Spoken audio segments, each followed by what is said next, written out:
if we had like an old tank or something and we gave it to some tribal group of people to be like, figure this out, uh, is that true? Well, we have found their dead bodies on it, so you would think if they were gifts that they wouldn't leave the bodies. So I've never been satisfied with that answer. Um, Additionally, I feel as if it's important for people to understand that there are so many different kinds of UFOs. It's not just your classic disc that Bob Lazar um, was associated with. There are, um, I mean, from like what I know, there are the motherships, which are giant, giant. They take up the whole sky, and um, like Independence Day. Did you ever see Independence Day?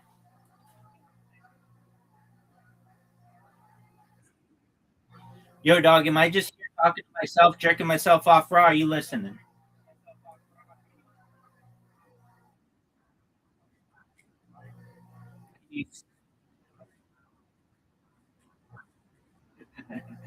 Can you hear me?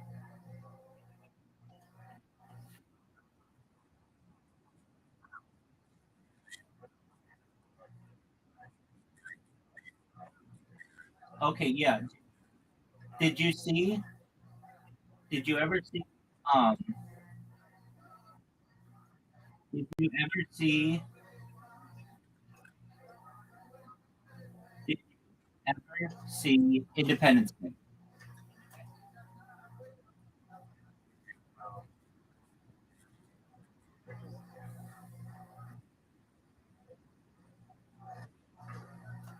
Okay. Um,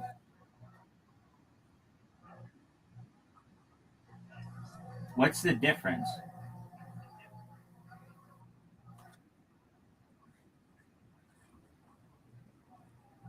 Okay. Um, all right. Well, in terms of whatever it is, District 11 or District 9, like the craft takes up the whole sky, right? Yeah. So they have those. Those are the motherships, and then they have like smaller craft. There's the sport model, which Bob Lazar talks about. Those are like little UFO, like little saucers. But then they also have like rods, and I've never known of one of those to crash. The only ones I've ever known to crash are the saucer kind. Um, I I think that there have been examples of um, things like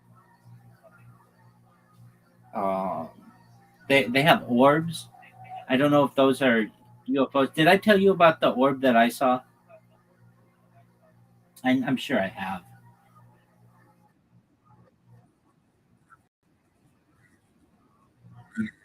Exactly. Yeah, like around 2013 or so.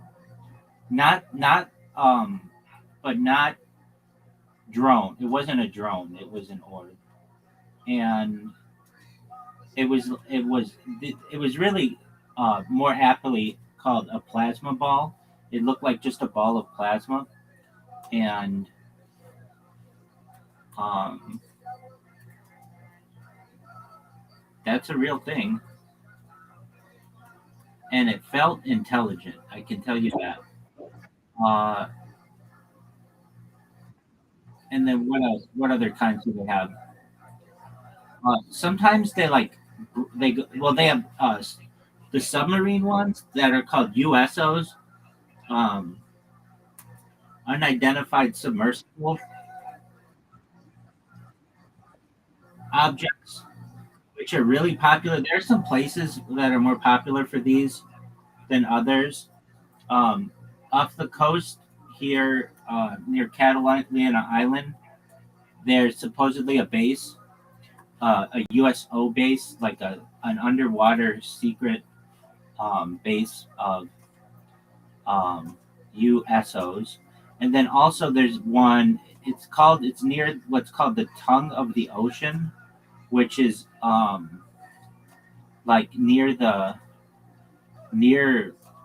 Epstein Island, pretty close to it. I'm not saying that they're related by any means, but I'm just saying it's like in the Caribbean there. Um, and then I'm sure there are others, but they're not really talked about them so talked about as much. Um, and I think that's really interesting. And what other kinds are there? Um, like this is an interesting thing.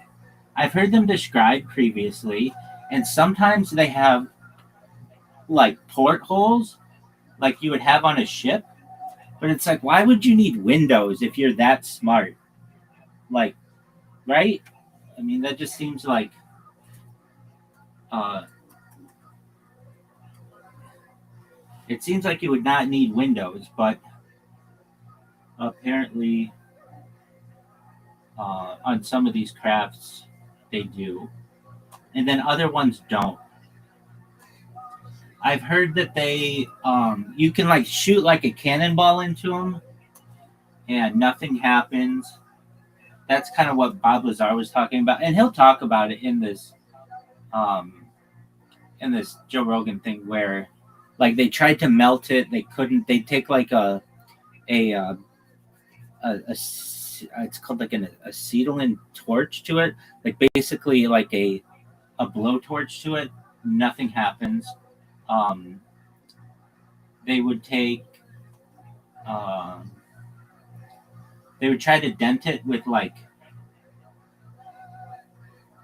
a baseball bat or like a sledgehammer. Nothing. They couldn't scratch it.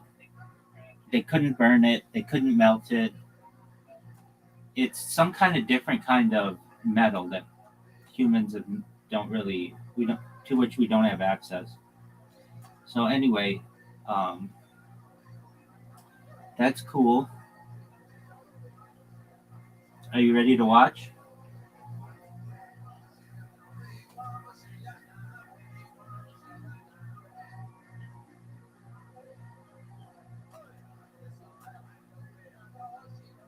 Can you hear me, or is my mic still shitty?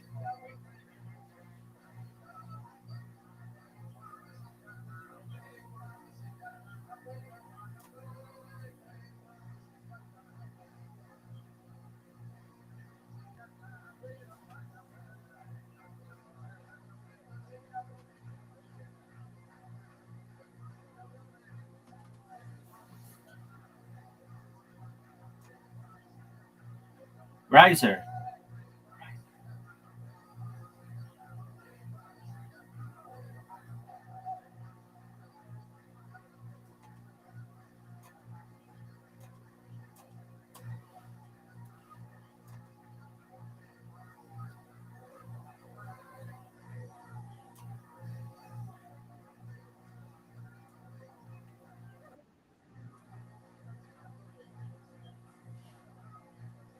Riser. Yeah.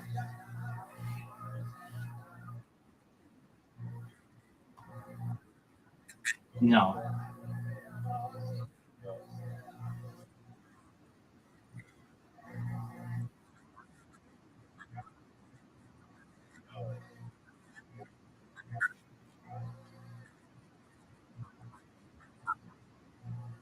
Oh, apologies.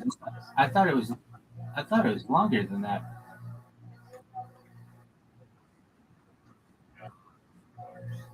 Wait, it's 2 hours and what? Oh, so it's not 3 hours.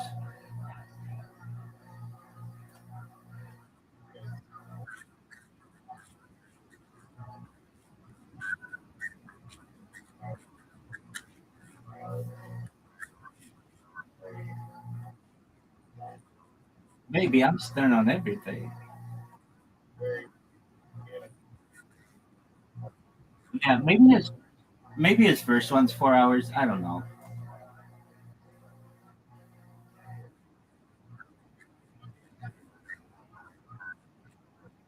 Maybe I was maybe I hadn't had it clarified that well when we were referencing. Who knows? All I know is I was right.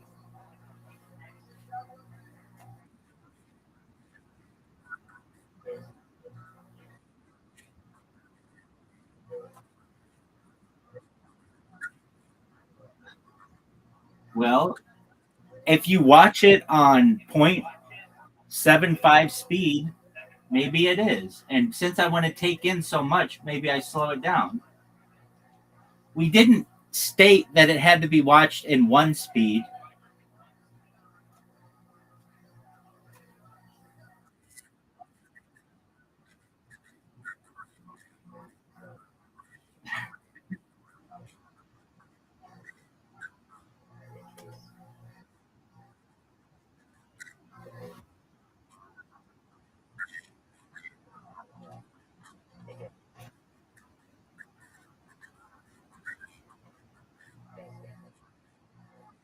I mean, if you want to consider that being incorrect, you're fine. You're entitled to think whatever you.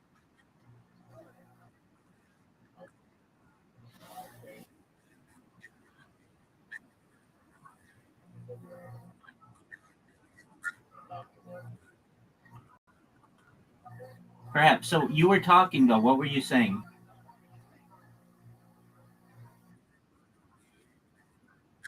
Oh, and that's what you were talking. What happened? Why couldn't I hear you?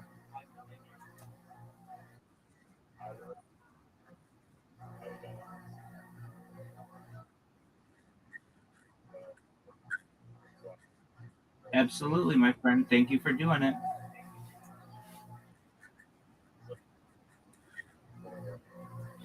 Even even your mom knew about Bob Lazar Night.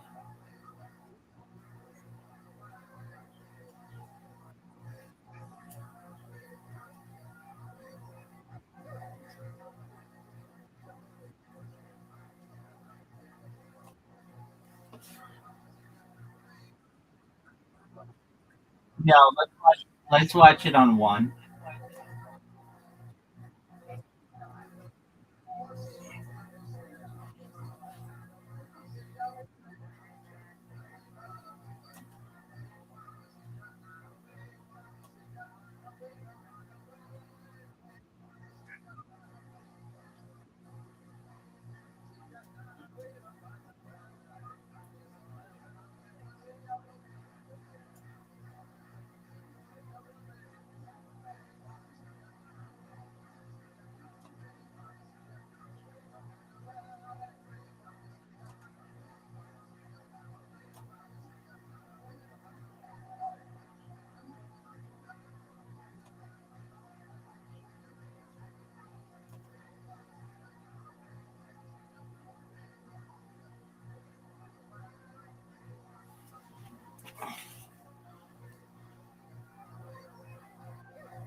Did you start it?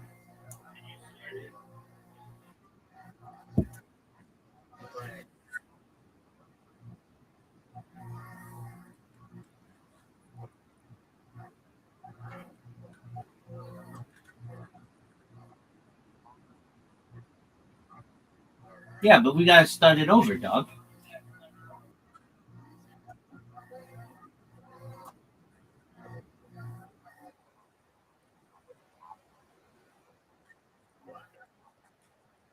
I know. That's why when I said it, I thought you would find that cool.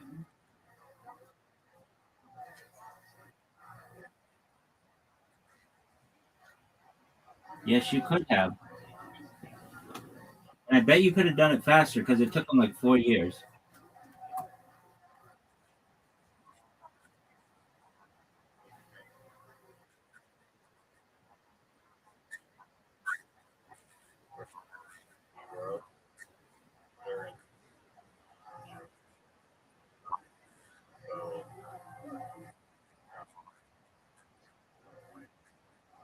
What happened to it?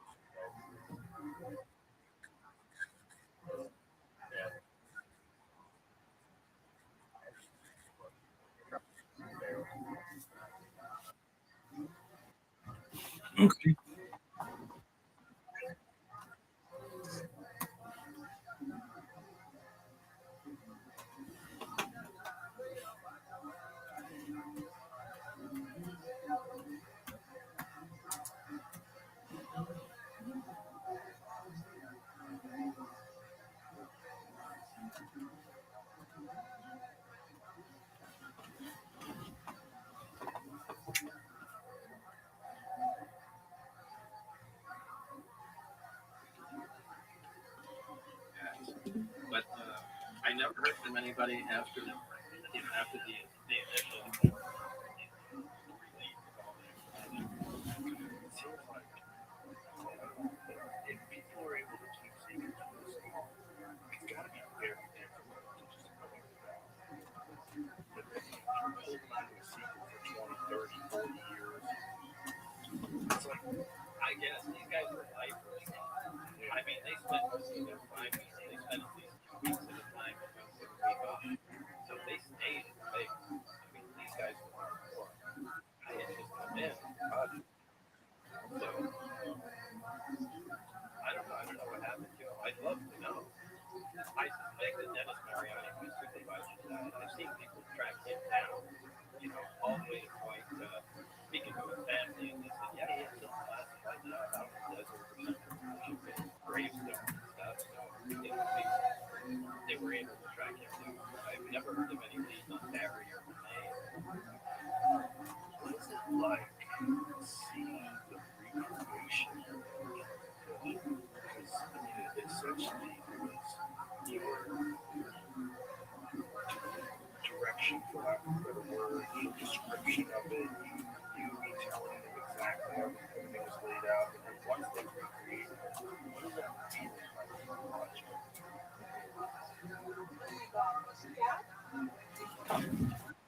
Dog. What the dog? What the fuck? Why haven't you downloaded?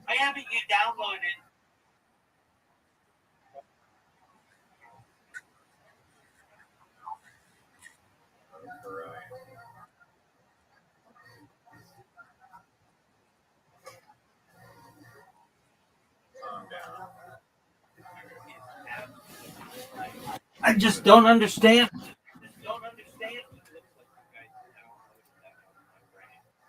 mean, you can describe something a hundred times, and you actually take them but this took years. I think it was like 5.5 years when I first met Luigi. The quality kept improving. He started showing me pictures. And I'm like, that's really dead. It's not really dead. It's really dead. And I mean, it blew me away. Later on, he showed me a 3D environment where I could put goggles around inside. That made the hair stand up. It was unbelievable. So I don't know if I could really describe how it made me feel, but it felt like I was teleported back then. And that's what really I developed an admiration for. I'm behind. Flew off the camera a couple times. I didn't have much to do with the film, but I guess a couple times I went out there and go, oh, that's right, that's the one color, this here and that. And but those guys spent years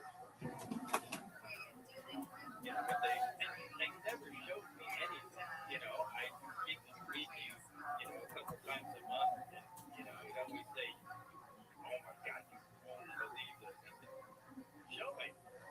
No, it's not done yet. So I really didn't get it to see it yet, but when I did,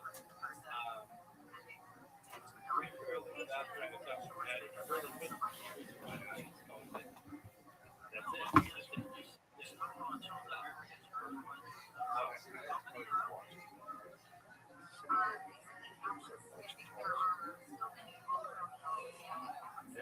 can tell. Yeah. I swear I can feel I can feel it watching that movie. And it just didn't really freak me out because, as I said before, it's not like the one. It's exactly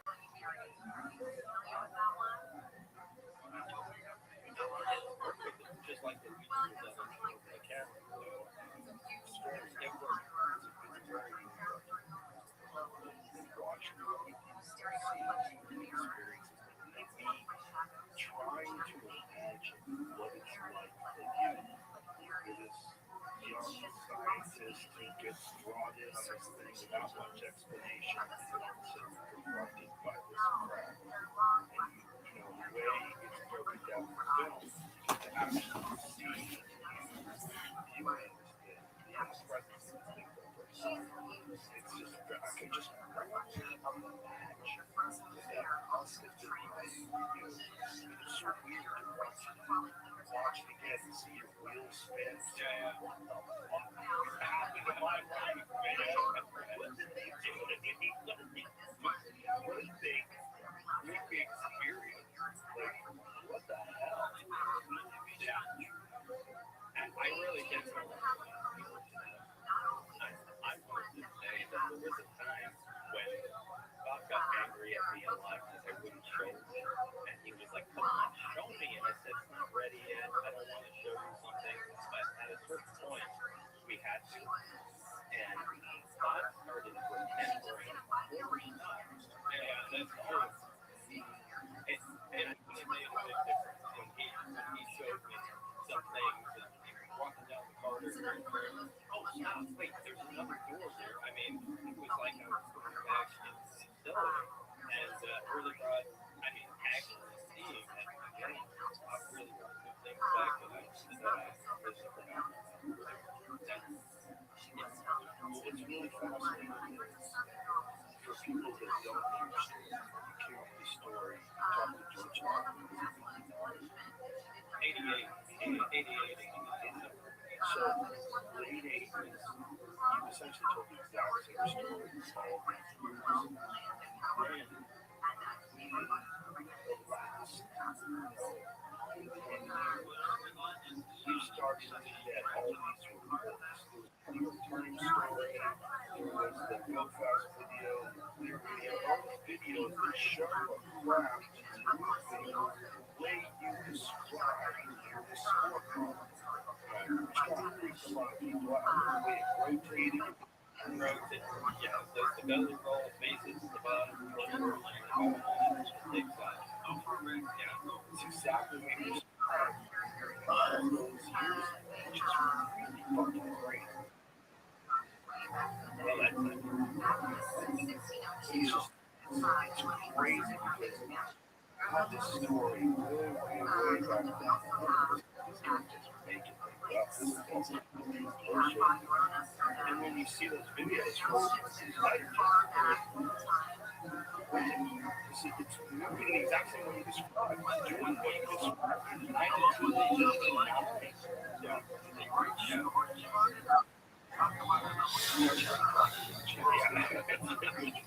So weird. I can't. I've had so many conversations. And the one thing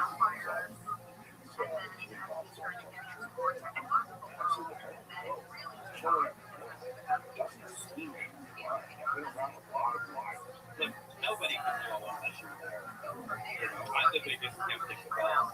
Although if you look at Wikipedia, it says a conspiracy theory. A conspiracy thing is I'm a far right podcast. Yeah, right. I mean, but well, if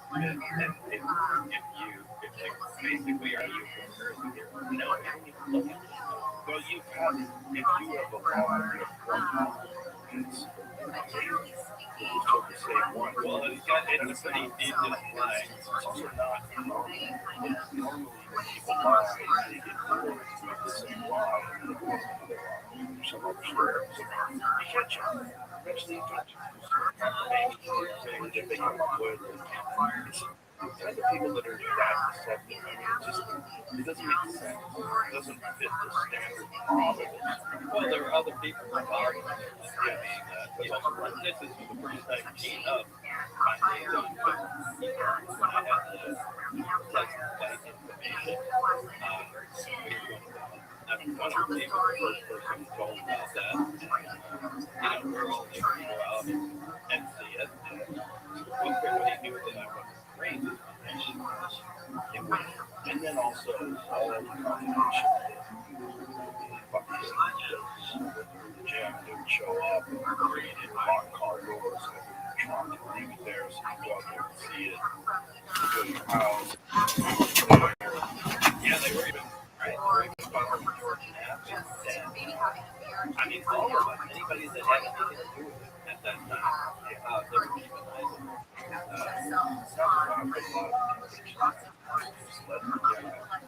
Letting you know this is true. I've written more than decades of written stuff right now, so it's always tough to bring it back. I talk about it, and it's although it might be funny now, it wasn't funny. It was really stressful, and still, it was very stressful. You know, so many years ago, do you remember the law that came into effect when you arrived at this? I remember, I remember. Initially, you saw the American flag. Yeah, when I saw the American flag was the first time I went in the hangover back, and was putting my hand across the American flag, and I thought, this is the Europe. I don't know. If I had to recap and it explains everything because I never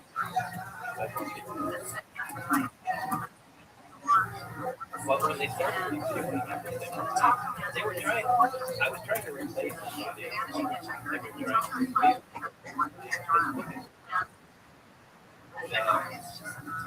they had directed. One was directive one was to duplicate the technology with available material in any file. That's verbatim what it was. And directive two was to be able to disable technology that listed at any file. Once you start thinking about that, wait, don't you think about those things? And it's kind of like they left out that by the way, this isn't hard. And Barry is the guy that filled me in, but this is an end. We need to figure out how this works. Look at the technology. I mean, this is taking light.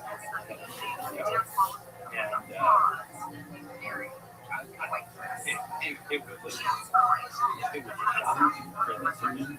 I remember going home that night and just laying in bed and reviewing everything that everybody said just now. And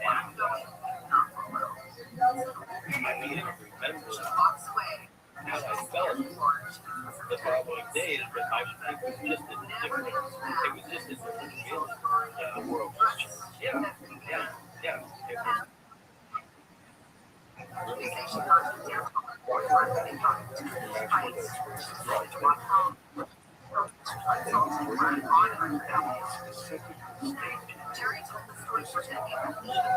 They just bring you in and just give you direct.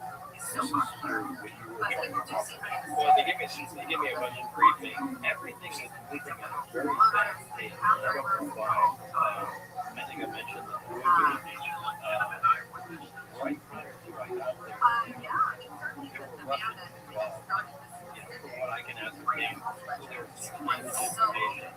And then we discovered something great corporate. And then, of course, get the Russians involved and just tell us that information ourselves. And there was kind of out in the vacuum. There was also an accident, and I was told I was replacing someone that was injured. I believe he actually died. There's no record of who this was or they tried to figure it out. I don't know his name. I just know that Barry told me I replaced something that he was without a laptop for a while, so I came in there. I don't know, but I mean, that brings up a good point. First of all, we're dealing with alien or other civilization technology, whether it's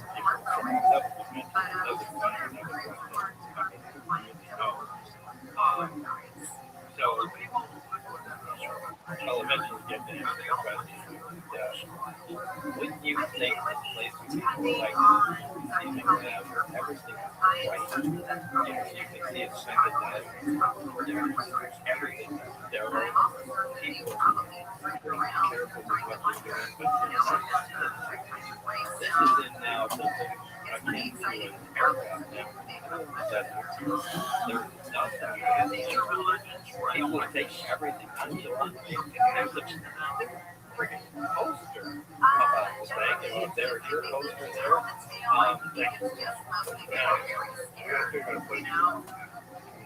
It's I mean, they went to the trouble of making the posters. They actually that's a good place. But I mean, they actually one of the amplifiers that is the truck. So my point is, yeah, but my point is, it's so nonchalant at this point. When they first went out, it had to be at that level, and they became so used to it. So dry that to them it just became like another, fighter aircraft or something from another country. So it must have been there all along. Because as soon as you have something that unique, you don't let it just sit there in the hangar and be exposed to the environment and have security people walking by and people touching it. I mean, it's an isolated, sealed, short environment, and they were passive. So I think it had been there for decades, or longer. And these guys were intimately familiar with it, not afraid of it,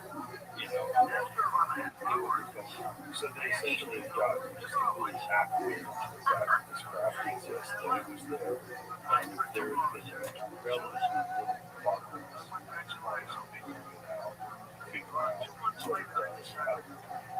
So it just comes out. So very little progress. And I think they kept it on the same road, and they probably had other experts there, and just didn't. And I think the reason I got hired because I was a guy out in West Europe that didn't necessarily follow. I mean, the biggest distraction is, to me anyway.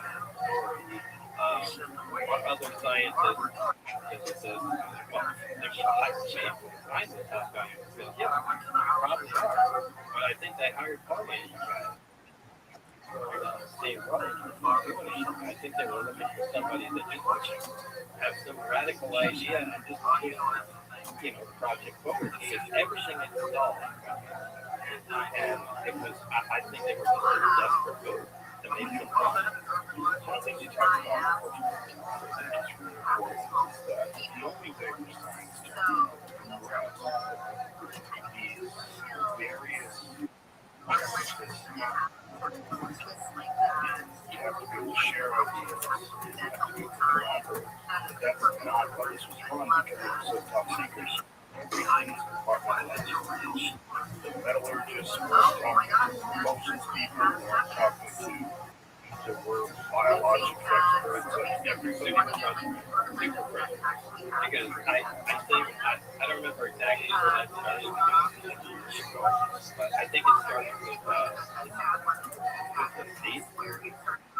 And it started with the actual physical press, because everything looked like material. And I wanted some information about the superstructure of the craft. And they said, well, that's restricted to what we didn't read them for you.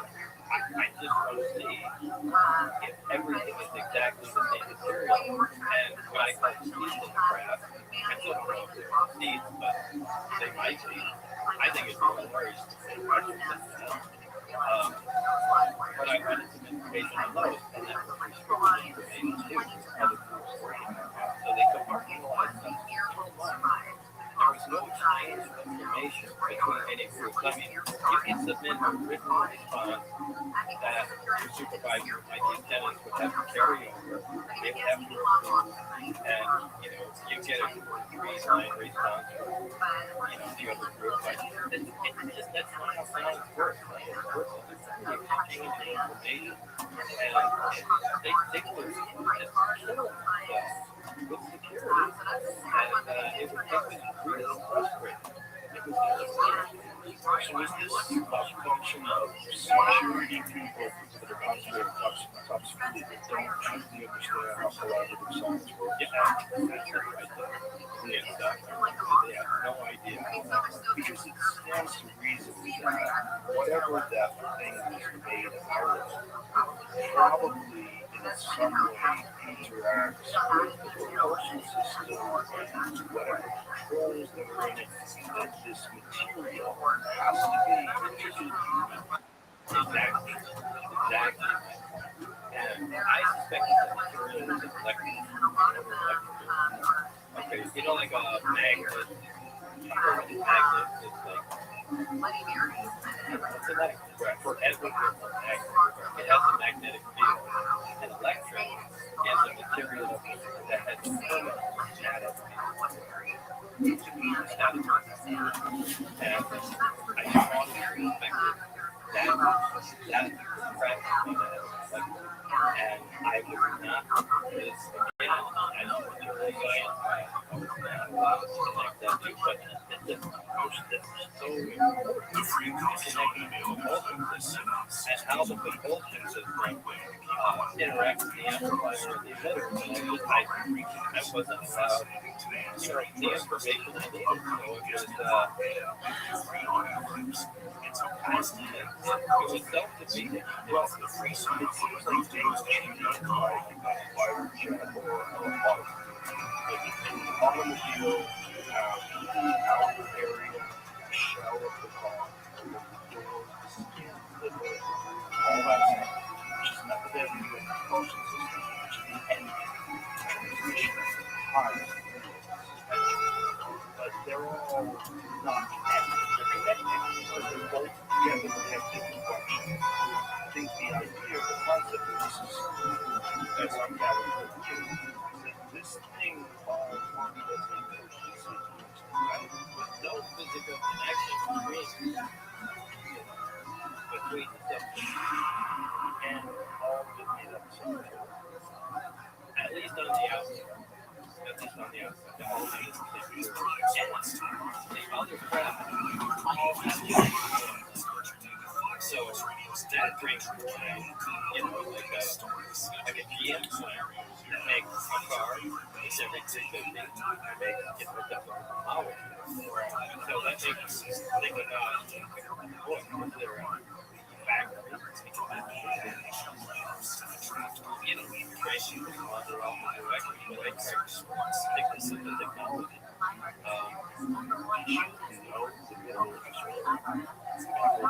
I followed it. You know, I know that in Barrett, we go to the lunch in Barrett for house, you know, and they didn't actually give it involved. Hell, you have a lab partner, right? And Mike at Barrett, and you're allowed to talk to a lab partner, but you can't talk to the group that has to go through a written request, that has to go to the supervisor, and go from there to that. And just go back, so on and so forth.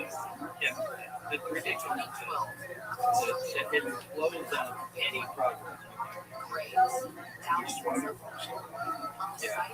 Did you ever expressly communicate to them that theorize this whole thing? There's something about it. Oh, we all. Because we get requests from other, you know, from other churches. And you can tell they're desperate, just like we are, and fighting against the system. Just exactly what we found out. You know, where is the energy being transferred here? If the reactor fires up, is there a field present around it? Or is the field just absorbed into the emitter and you can touch the reactor itself?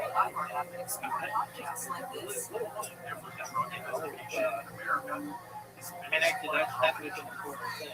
When the reactor is operating, is it perfectly tuned?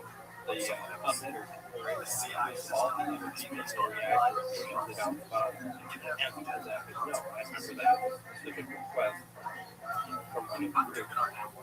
The metal people we really and some of the groups, I don't even know some of the other groups were.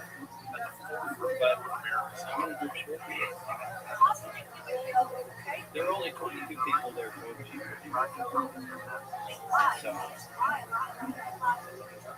I would like for you to tell Joe one of the things that always interested me because I think the graph is how the weight work with this interior with the limited.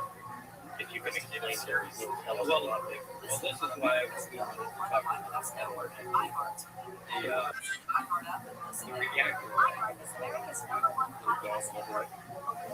And there's something that goes inside. So like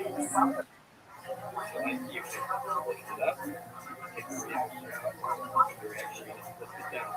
But you know, like antenna work does old walkie-talkie in a different section.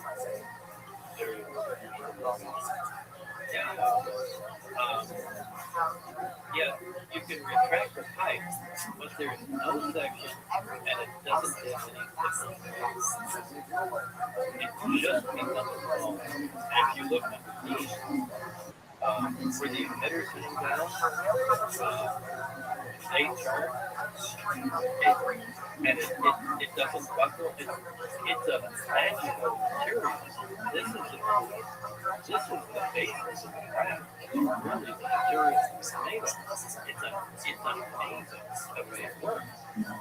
It's just you can push it into a smaller volume, and it doesn't change at all. It doesn't get bigger physically. It's So you're lifting it up and down. look, if you got a big pipe and you push it together, it has to get thicker because the material has to be. Okay, it stays in exactly the same. Well, yeah, you can talk to them. Yeah, but those guys, well, they know it did it, and that's their job. So I imagine they have more information than I do. But that was really well. The wave guys hold the emitter. The emitters turn it down, and the pipes down, and there's no wire or anything made. The pipe is. I'm trying to relate it. I can't think of anything to relate it. One thing you said, so everything was like, again, right, it comes down to the material, which at the time, 3D printing was real. Yeah, at the time, that was really confused. How did they go up into the at a track? Because you can't do anything without 3D printing. They have to resistance, and you can go some layers up, and that made sense. Some sort of 3D printer before they really,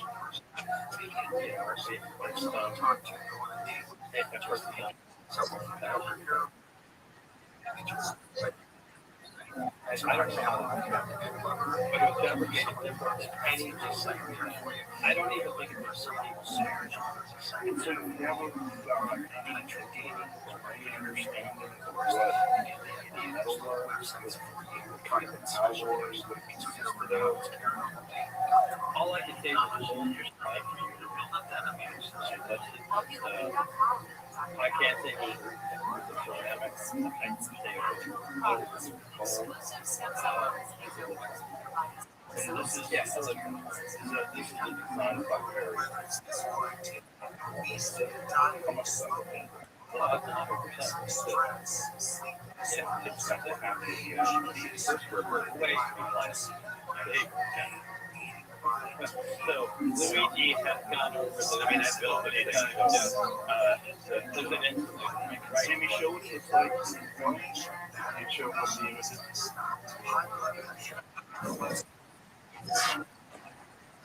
Yeah, on the trailer, there's a ring. There's a ring around it. On the craft, a high voltage.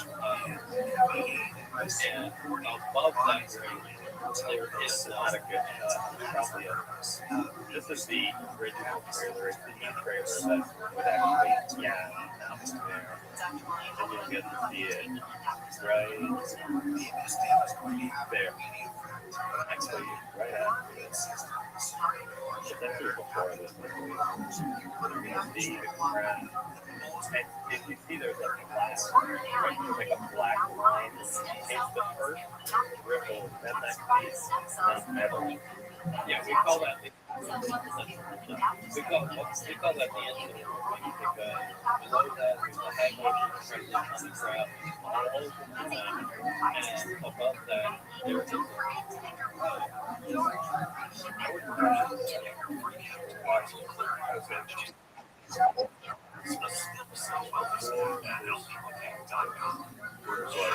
once you see the whole rest of your life is not going to be great. And you are in its presence for a question. Maybe 6 months. So for 6 months, you're around policies and allocations.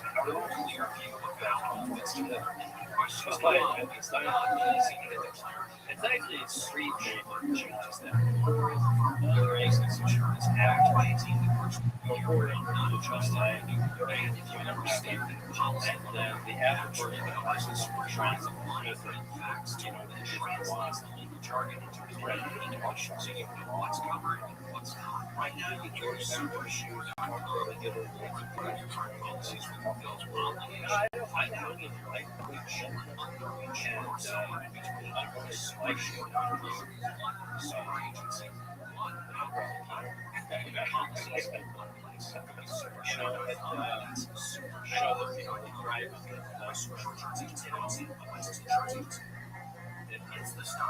I felt privileged to be part of the project, but it left me with a stable even when I was there in Haiti, they were talking about moving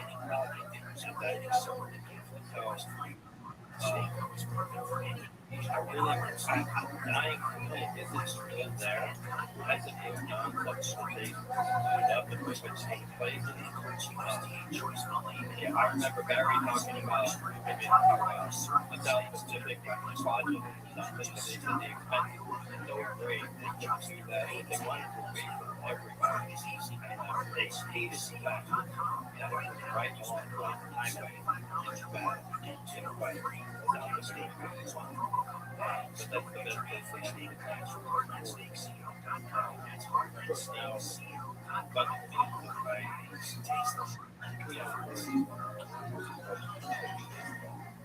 yeah, that it's and whatever it's about. yeah, I was serious about that. So the original Apollo, back in the Apollo program, they needed parts. And if somebody had something ordered UPS or whatever, they had the authority to stop that shipment to that other person, take their stuff. They needed it. They had to but if you're working like that, you could do anything.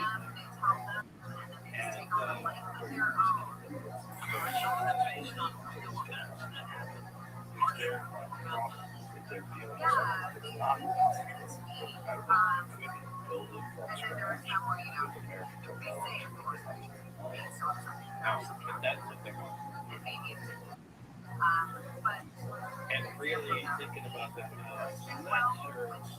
I'm not exactly sure these guys should be allowed to do that. This is really hard. And the world is really changing. I mean, we have a lot of crazy things and non-thinking translate populations of life.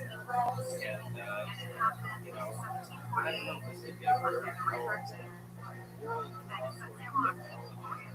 and for years, I think I've said this before, 40 years, all the people in control of this information have all agreed to keep it quiet. And these aren't idiots. These aren't idiots. Because you have a feeling of people that all have agreed. There has to be a reason why. And if they all agree to Maybe not. Yeah. No, really. Maybe they're right. Maybe you could have figured that out. Yeah, I don't know, but I'm increasingly thinking I'm the one who made the mistake. Maybe this was supposed to be just kept quiet. Yeah, but that doesn't really true. Because I don't think it's ever supposed to be small groups that you have information that would change how others. Yeah, there was So I don't think they deserve it. I don't think it's right. Makes any sense. I I don't know. I mean, really, when you think about it, what if it's something that's really bad? Like how so? What do you mean? I don't know. Maybe I mean, what if it's but I mean, what if it's like, like we raise hell in this field, this beat of grass, and this is what if it's something like that? Like a population of creatures that are just to be consumed in some way. I don't know if I'm going to, but I just think we are Not physically, right? But evil. we have a task.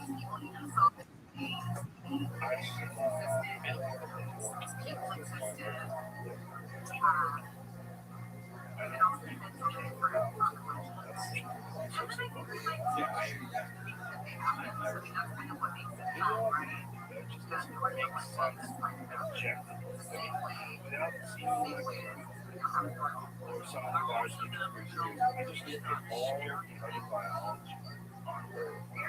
Why is one so uniquely able to manipulate its environment, communicate these things do? Can't really even exist in its environment. Most places that have got clothes and shelter, we're a weird animal. We're very strange. Like, we don't seem to listen to those we do in the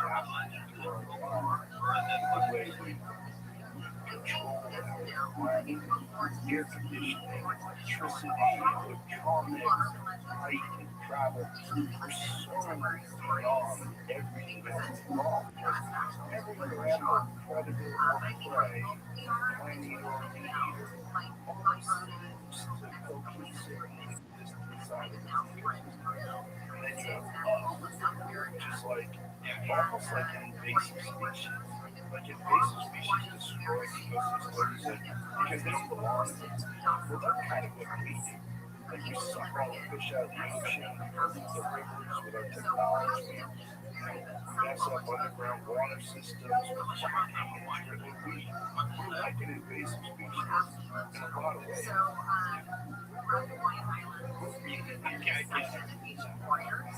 Yeah, this we're timber shed thing. So timber shed has recently talked about this. That you can't talk about it last night. They said you'd be up at night. Things that I've seen. Things that I've seen. You said we just needed to close the door. I'm sick of it. I'll tell you this. I was briefed last week on the issue, or excuse me, 2 weeks ago, which said people this country would become and they referred all the numbers. Well, this is what I was talking about. If, it's not like there's a bunch of space travel. Here, having information. What if it's not? What if all the information? What would be that? Like, if you ever thought about this, try going, play it out first, after I don't know, everything that we're like, we view ourselves as the upward machine. What if we're not anywhere near this? I don't put What if we're just considerable? I don't know if like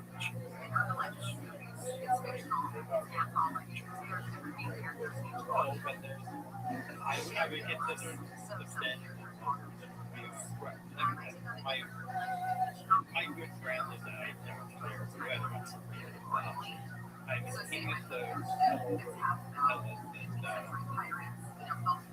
on the food, he did. He said that you would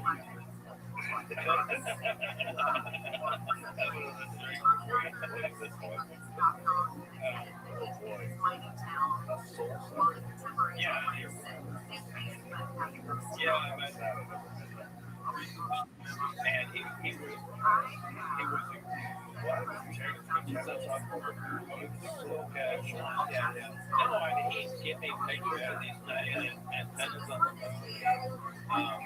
In fact, I'll tell you a story. He was an accomplished pilot. Had many world records, things like that. Dear family, his father had been an autopilot, aircraft, but he John at the time he fly from Las Vegas on shuttle helicopter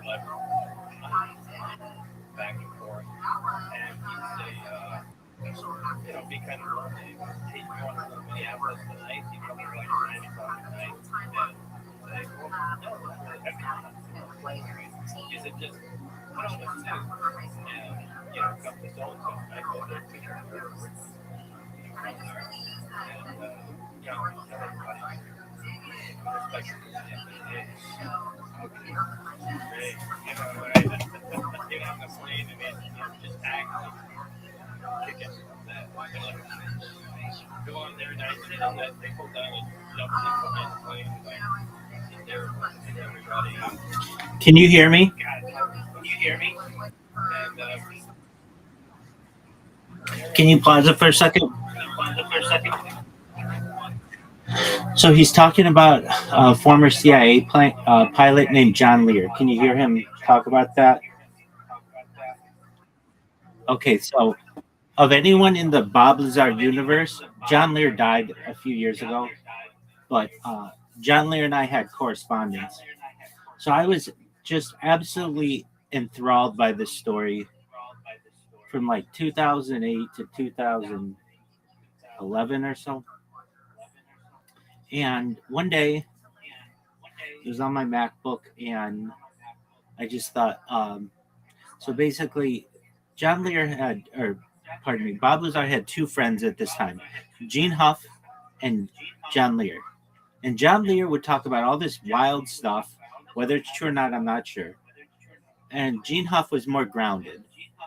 And I forget exactly what it was, but there was some kind of disagreement between, between John Lear and Gene Huff. And I just really thought that John Lear handled the situation better. And so I went and just randomly emailed him or whatever I thought was his email address. And he got back to me right away. I told him what I thought. And I just said that I thought you handled the situation better. And he said, thank you so much. You made my day. And I just thought that was so cool. So that's my connection to the Bob Lazar story. Okay, keep going.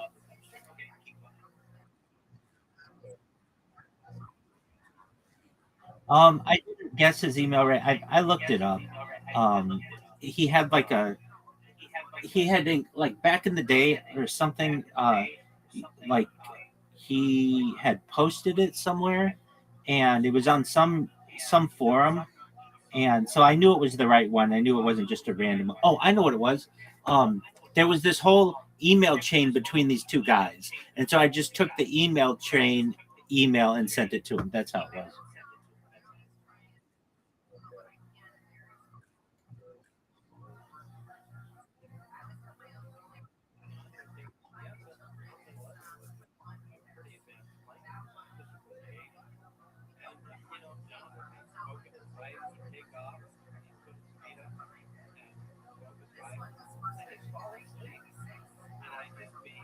Hanging out there, before the tiny land, he just, wake up.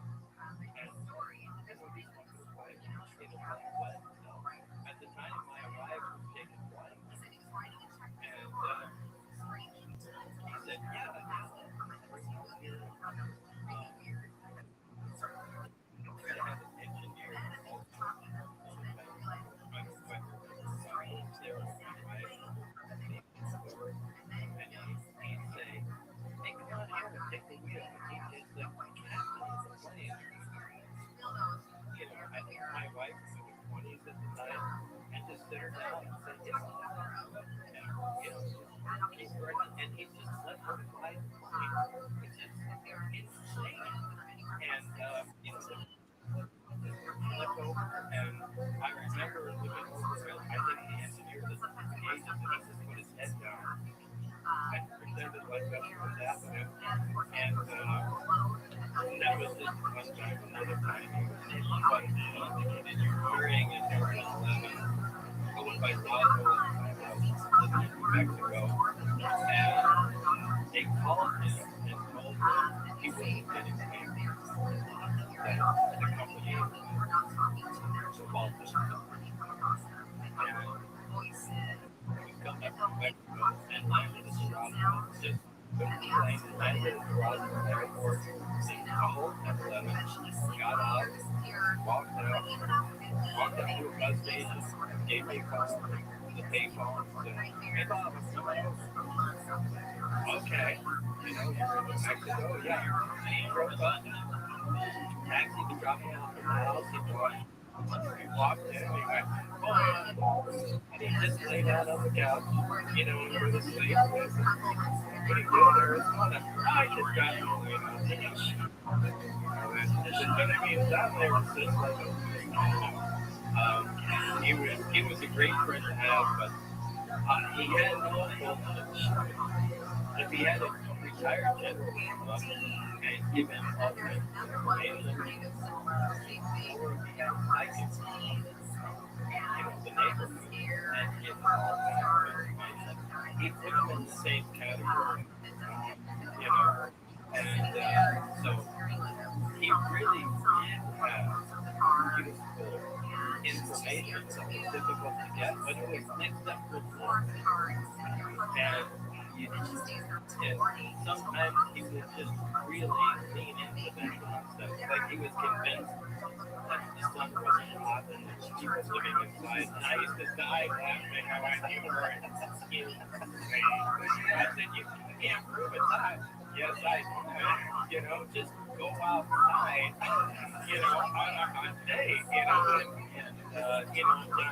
that's not the sun, that's just the sun's atmosphere that's on fire. It's crazy.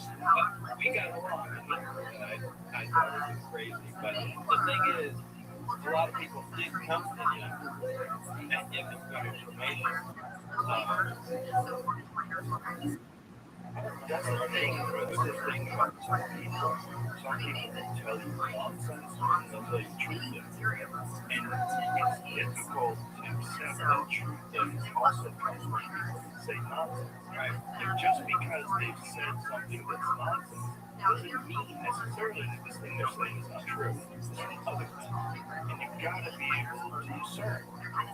You've got, like, I talk to a lot of people who say a lot of things that don't make any sense when they say something that rings true. And it's difficult because you have to have some sort of understanding of the human psyche and of those kind of people, because there are kind of people that have very loose ends. You're counting on their filter. Yeah, like And it doesn't. but sometimes good stuff gets in there and you go, hold on, what did you say? Right. How did that get? How did that happen? Yeah, you can't really discount people because somebody comes up with some absolute. Right. It just means they're filter different type. Right. But Which is also the reason why they're willing to entertain things that are outside of the normal spectrum. So, like, they might have actual very useful information, but wrapped up in your paper. exactly. Yeah.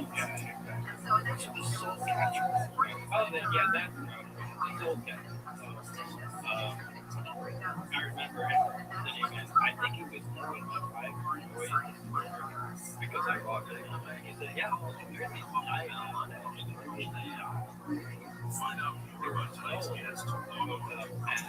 I think he's in the grave. This Indian race set up this soul catcher, and that's what the whole thing is about. And as you die, it sucks your soul and they use it in some way. And it's not where your soul is supposed to go. It just like snaps you. That's where your soul is supposed to go. It was just really interesting. But those are the weird things. Someone has got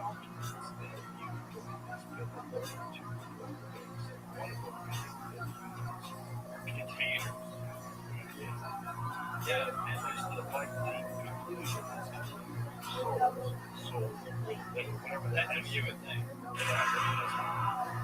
Yeah, I would prefer to believe that that's not true. But maybe it is. I don't know. At Barry said, they had nonsense up there. So if they give you anything give that any information, so can be that's just a way of taking it. But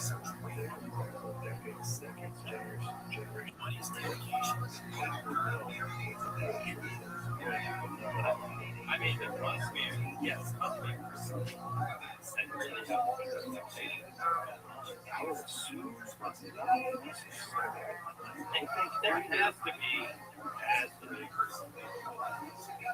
And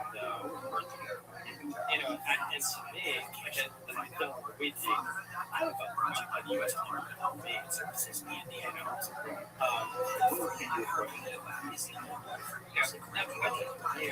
People that ask me,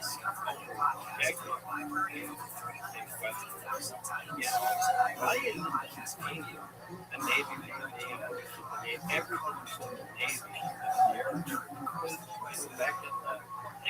back in the 60s and 70s, everything. So, and in these days, you hear some of these types of crap. Media, David Draper, Tic Tac, things we do on Monday.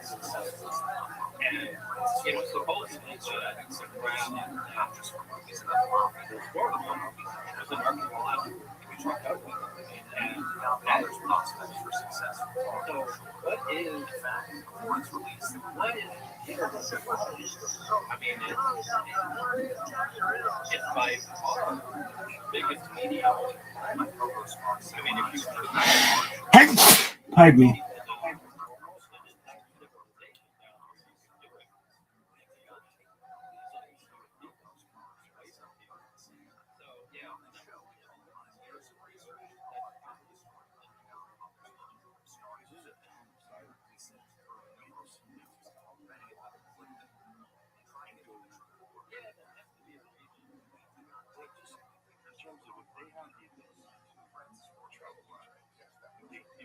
Whatever that really does create some sort of gravity change or some sort of space-time code.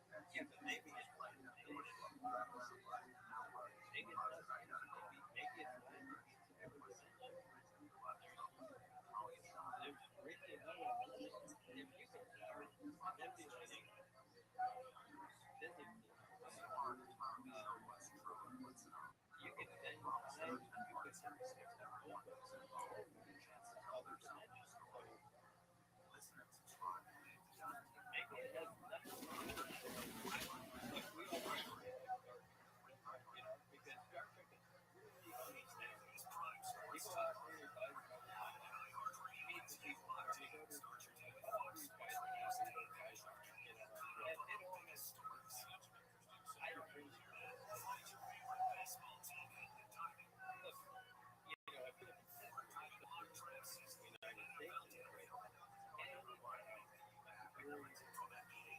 the Braves, they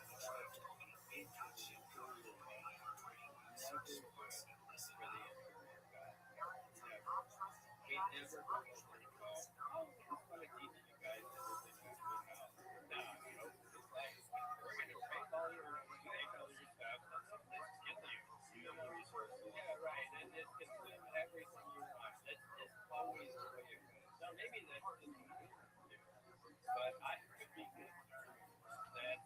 be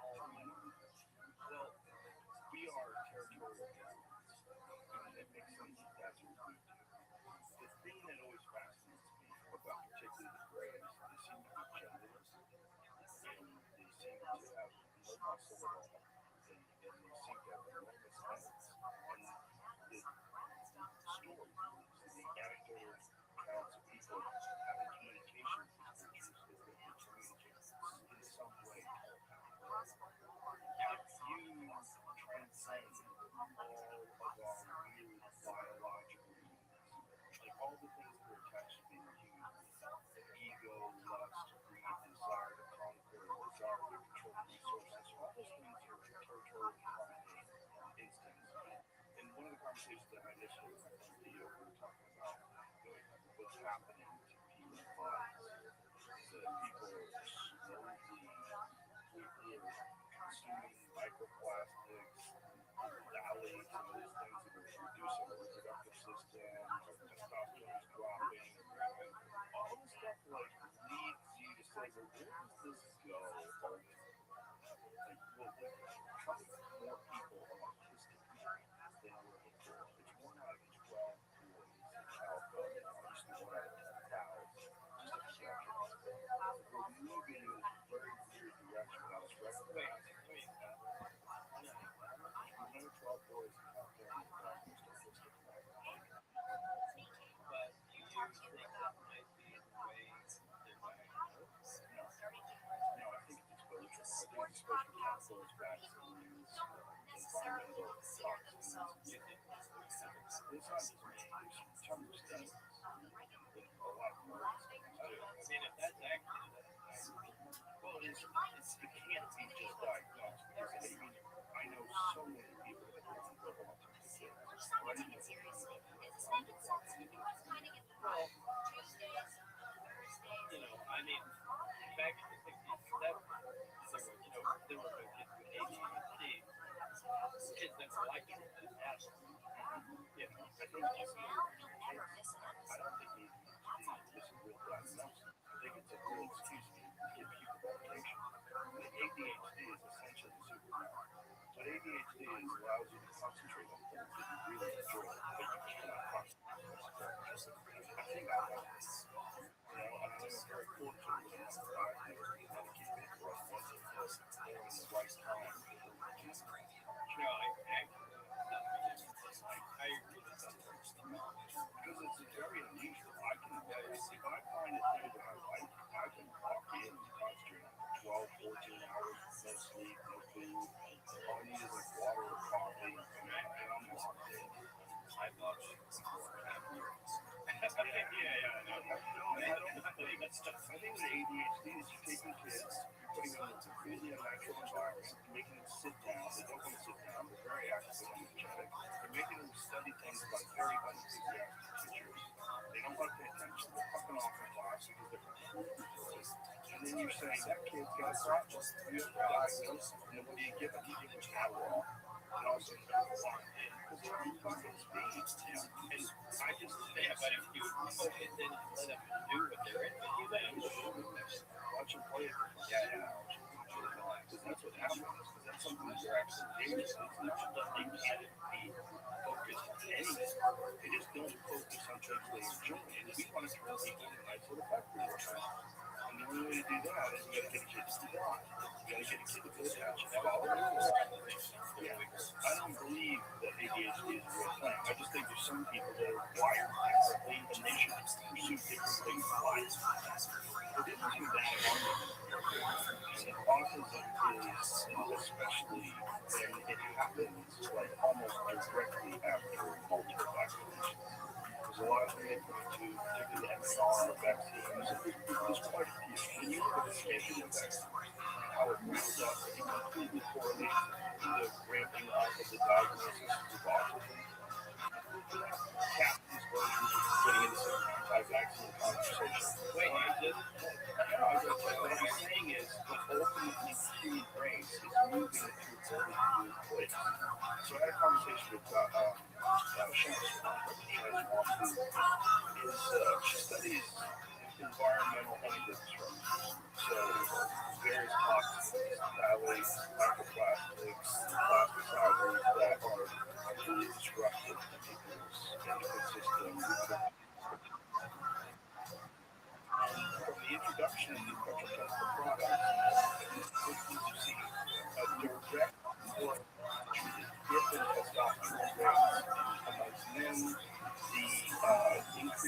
miscarriages and infertility, and then on top of that, the actual shrinking of their teeth.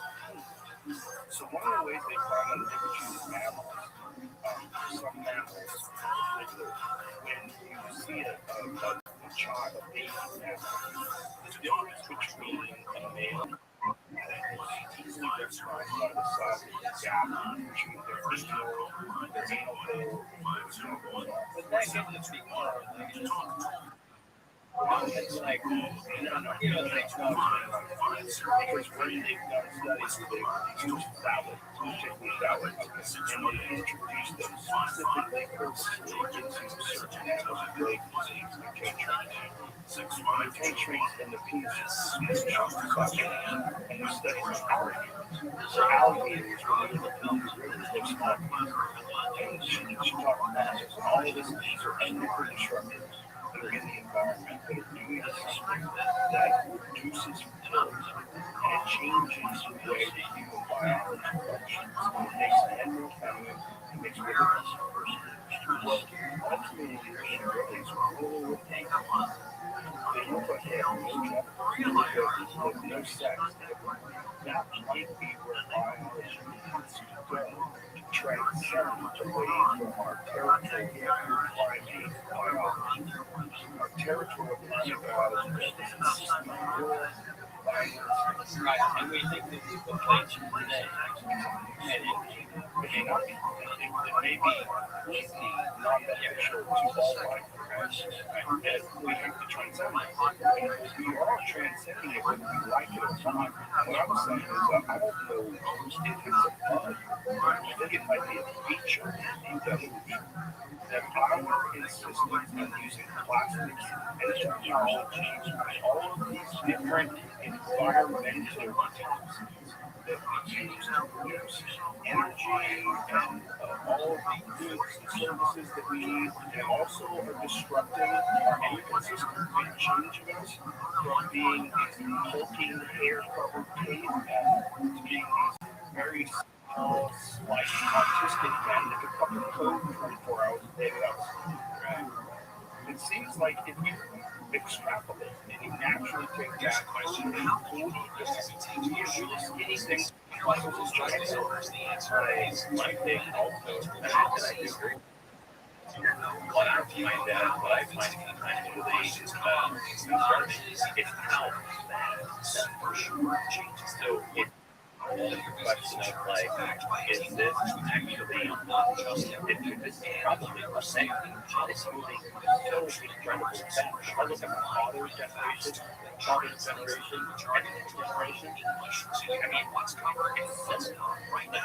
Now it's moving so fast. Yeah, I do agree with you. And I'm thinking, if it's moving so fast, there could be not a natural component to it, but there's an intentional component. If you wanted to do something to raise the change, like put some more shit on our dogs are wolves. Yeah, I have two dogs that are the prettiest fucking thing from wolves you could possibly imagine. Is that Marshall. It might be a Marshall.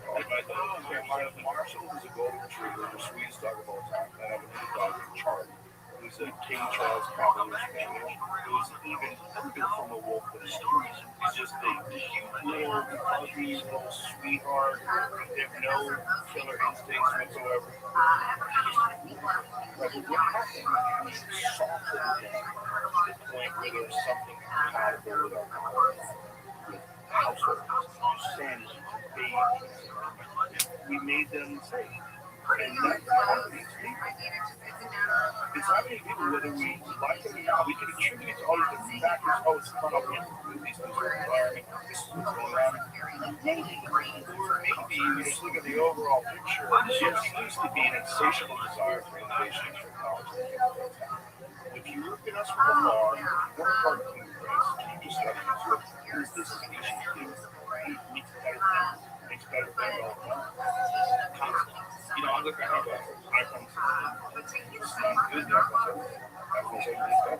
watching on iPhone 7. And it just like keeps going. It never stops. It never ends. TVs get bigger, stronger, cars get faster. Computer just more forward that processing video editing so much quicker. Everything moves faster and better. We keep making better things. We never stop. Society right now, we have a lot of problems. The problems that we don't have are technology. Technology seems completely suitable for this world that we're living in right now. Let's just stop making new things. Concentrate on cleaning the rivers. Concentrate on stopping crime. Concentrate on educating people. Concentrate on counseling for trouble. Now, I'll do this. Wow, go ahead with the one thing that we absolutely guaranteed to do. Make better things. We have a weapon called everything we do to make things better. And I have to add, we do that, and we also do it in a way where it's economically beneficial to the ones that are making it, because we make things great. Think about it. We make better things, we make them so that you have to buy the better thing half. Engineered obsolescence. Yeah, that's also important. Yeah. Also, human beings have this very bizarre desire for materials. Why would a thing with a finite lifespan want to use its objects? Like, I know people that are in their head collect things, but you fucking do that. Yeah. You die. You have maybe like 10 summers left on Earth. And here you are. Stamps, cars. Yeah, no, I've got to do that. Yeah, I mean, at some point, you have to bypass the accumulating product life. But materialism ensures a constant hunger of innovation. Because this is one of the things that gets me excited about collecting stuff, is that you're going to make a benefit of it. Like that I'm actually Right. Yeah, and so it's like all built in psychology and also to this thing that I said we're somewhere else studying the species. It makes better things. What sharks do really swim around, they can't stop swimming either. What people do, they just make better things. They go to war. Why do they go to war? They go to war so they can control resources, so they have more money, so they can make more things and better things. And also the amount of innovation that is in warfare, in war weapons, in war fighting. Yeah, that's actually it keeps the system going.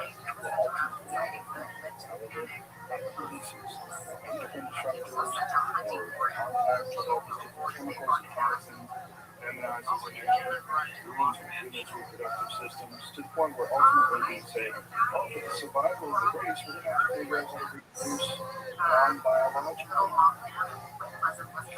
When I first got involved in because we're so wrapped up in who we are. We're so wrapped up. I love living in Texas. I love driving in a car. I love all those things. What is that? You know, these are just weird identity points that you connect with whatever this species is.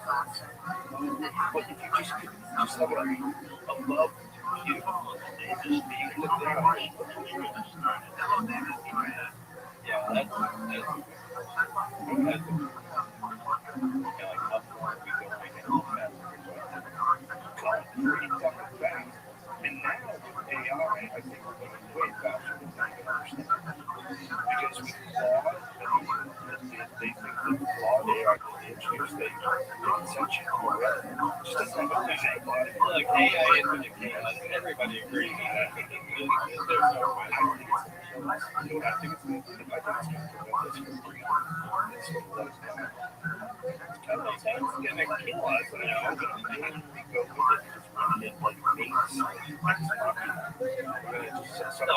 soon as they come out with a female robot, yeah, sexually attractive, whatever, yeah, game over. There's just going to be more babies, and we're just going to so, I think it's much more like that's where you get the grades. I think what the grades are is evolution technology. Chimp, the caveman, the gray, grasshopper. Chimp, caveman, human, modern human, gelatinous, soft, slow moving, weak, modern human. Right. Like I've always leaned into it very carefully because it's the only thing that the crab came from Beta recently, which is the star system like 30 some odd light years away. And again, it's like a star system. They came over here for a reason. But that information may not be true. Information might be one of those things. I mean, yeah, again, if it has to do with, like, I think, we talked about they and some other really credible researchers have said that these are people either from another dimension, another time, or maybe they're us from the future, just coming back to interact with us in some way.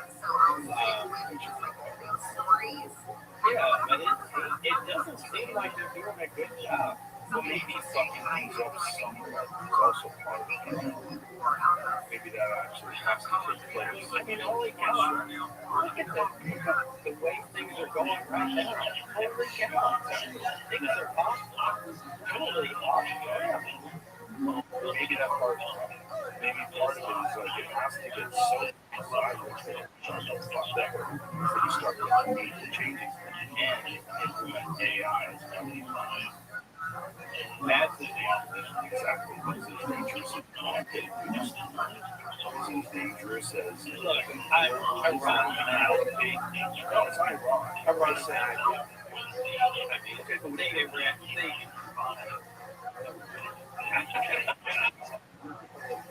No, you could. But look, if you everyone has any business is taking technology. I mean, the difficulty is actually making the material. So, I mean, if I was wrong, I would enrich it 80 or 90% because that's where you're going to make your weapon. And stop there. right now, they would give you Pakistan. But that doesn't make you have a weapon. It just gives you a shortcut to it.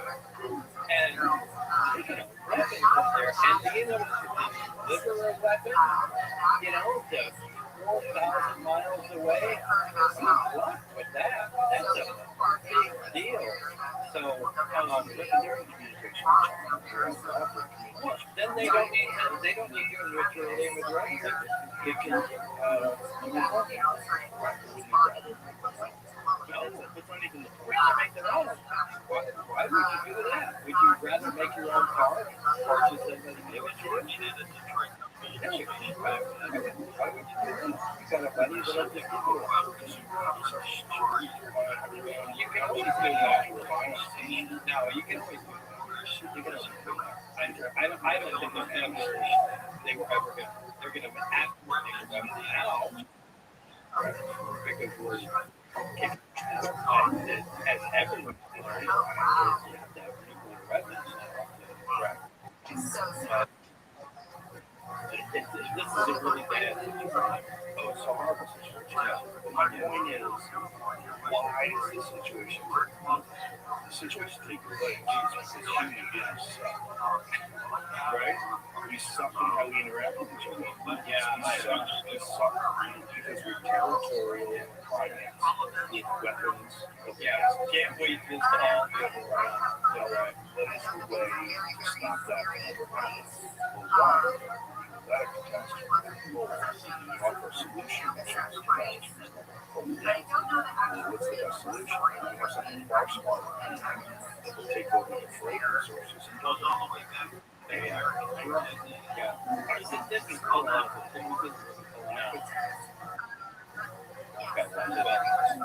That's the American thing. It would be colossal in the 1960s or 70s movie. It's about, the scientists make deep insight computers that take over and gigantic computers inside something to do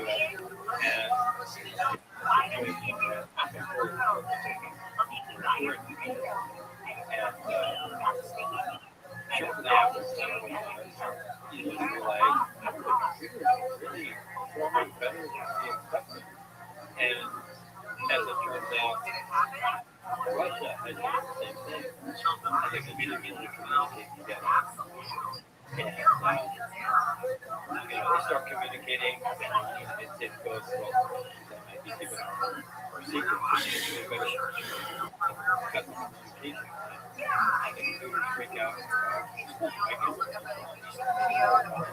and everybody.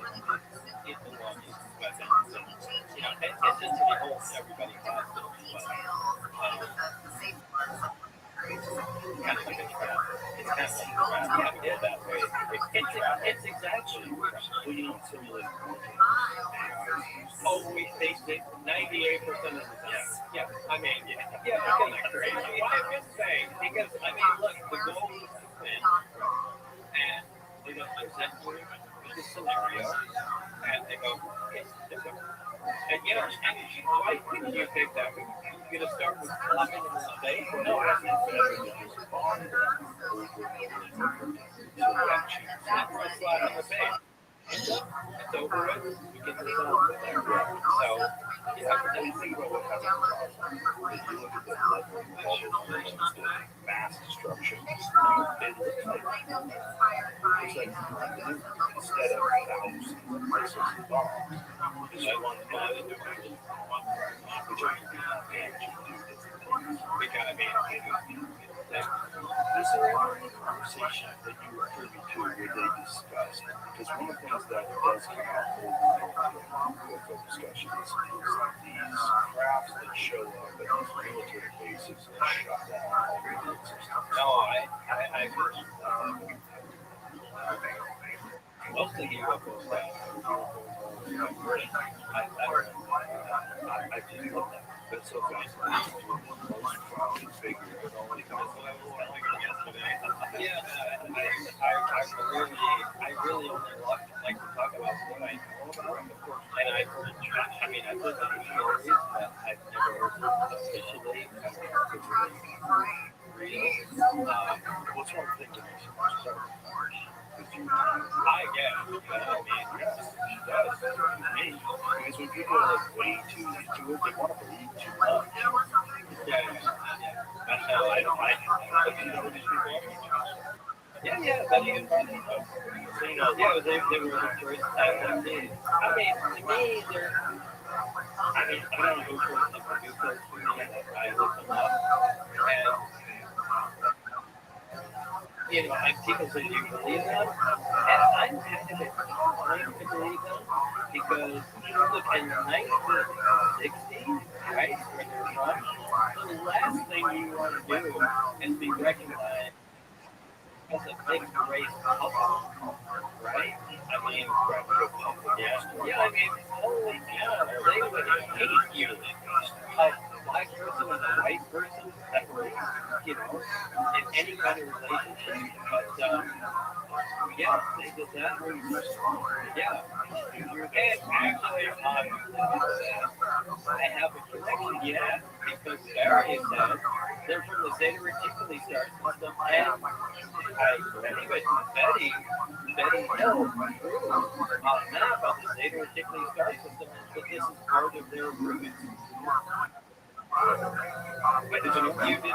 Yeah. Okay, if you look that up.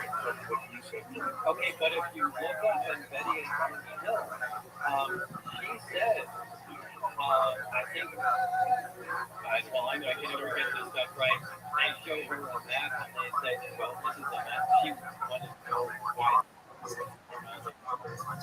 Okay, right?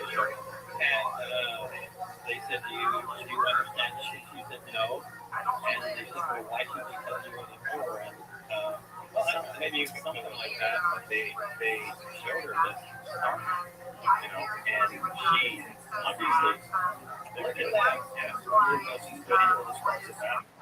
There's a ship later she sketched it. She was told the heavy long regular trade route and working lines recorded various space expeditions following you. The map, Siege of Map Right, was published in the New York Times.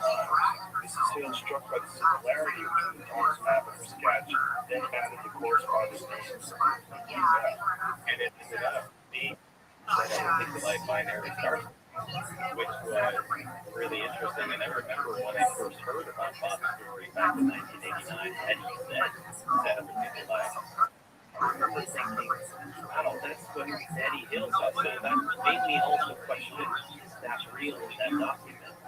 Did these guys really come from there? Because it was mentioned in 1968.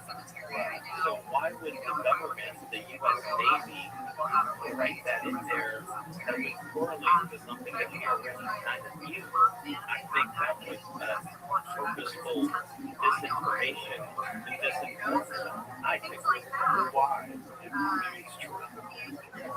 We'll pause it. Okay.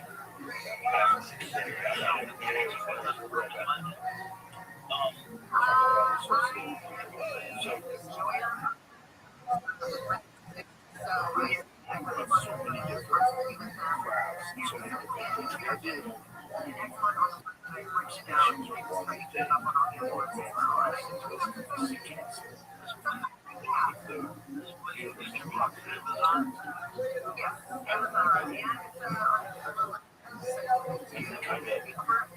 And the universe is really big. I just think everyone can find this place. You have clear energy.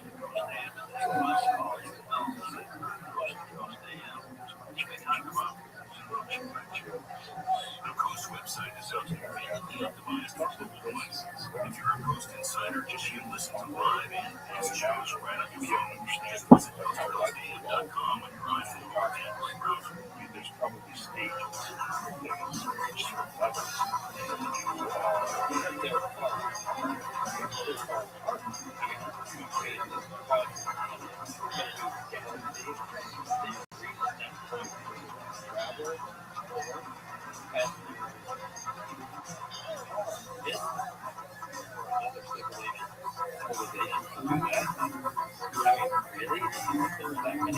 I don't think there were that many civilizations visiting us. There was certainly no doubt somewhere, whether it was planet, whatever it may be, someone else is here. Not,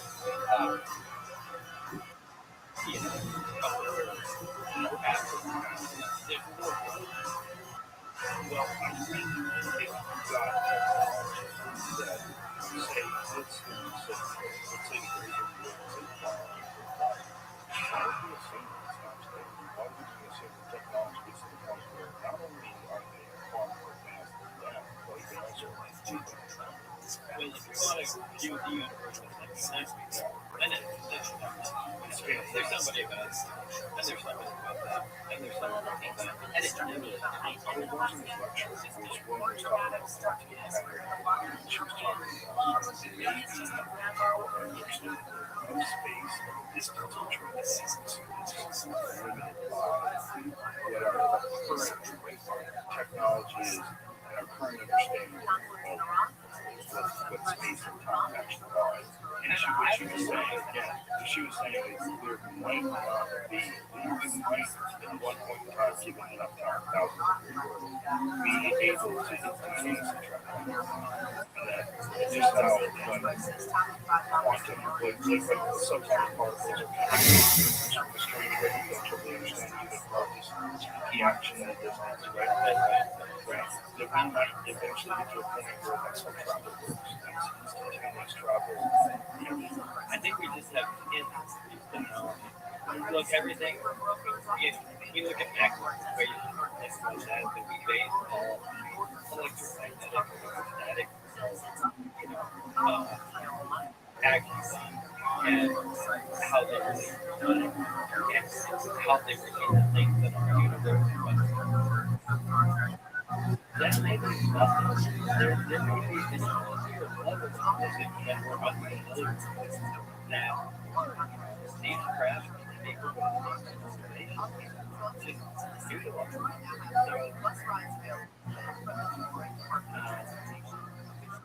I mean, if you just stop and think about 24 Morse code to sell them. And so 26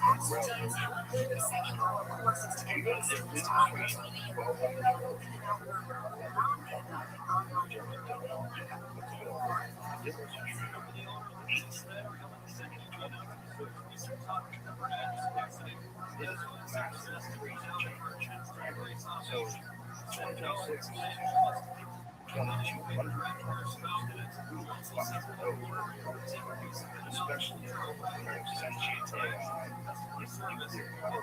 human resources.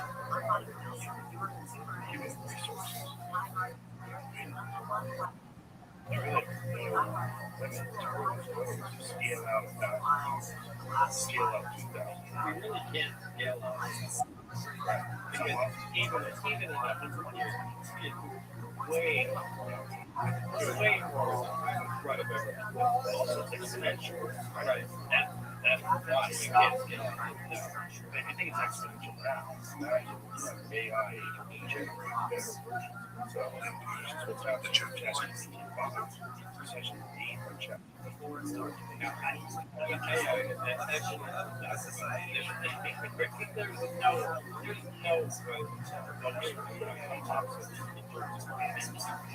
But yeah, we're obsolete in terms of our thinking. We're obsolete. Yeah.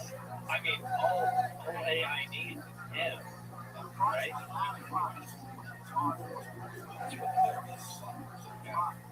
And that's yeah, I was gonna say, and that's a very thought because it's like we're gonna integrate. I think it's inevitable. I think you're right about that. We're just pulling.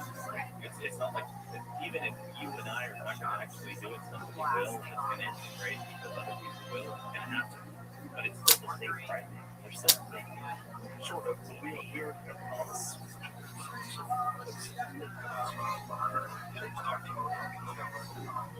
Yeah, but they don't. I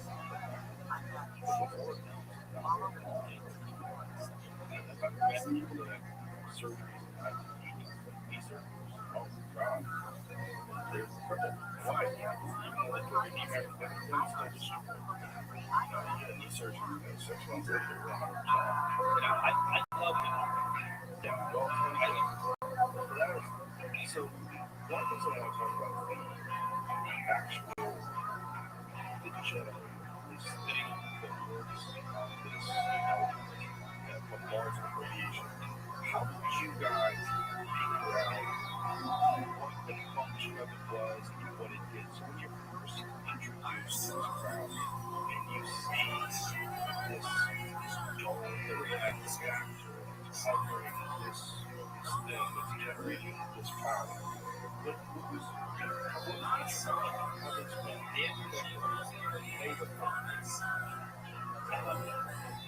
And that's I was thinking about that.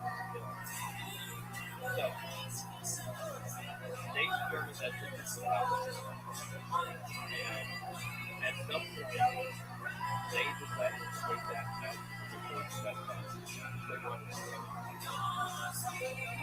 They X-rayed it. They only went around it. They really couldn't determine how it was.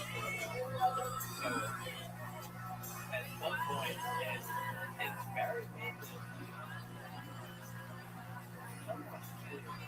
And they cut into the reactor violently.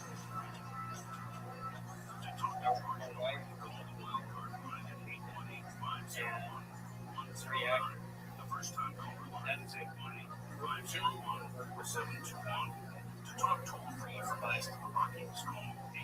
Introduced 5033. From West of the Rockies to maybe gravitational acceleration at 82.75 Texas altitude. Like gravitational 65 when they removed it from the every aircraft is going to have something either exactly like so they know that that's at the point that I was only doing project. So we see gravitation. It's actually a lot no, it's a little accurate. Like there's nothing. I mean, and like we just do it. You can take magnets, like pull it, push together. But they can't take your chance and push on something. That's a force, right? But that's and this news that's field that holds the crap you've done right now. Would you try to touch it? Yeah. Would you try to push it? In a plastic field. You can push down, but you can't get close to it. The closer you get to it, the sharp pushes back.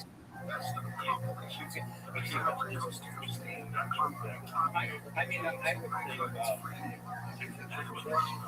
maybe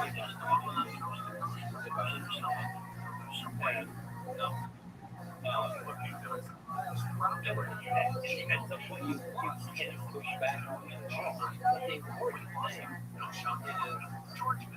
if you have a magnet, a little disconnect, and you have another magnet, push on it,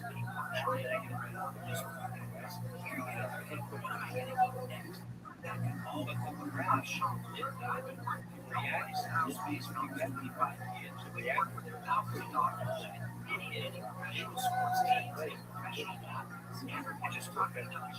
Yeah, so when Dennis said don't go out there and make a crash, here's the crash. Whenever he defending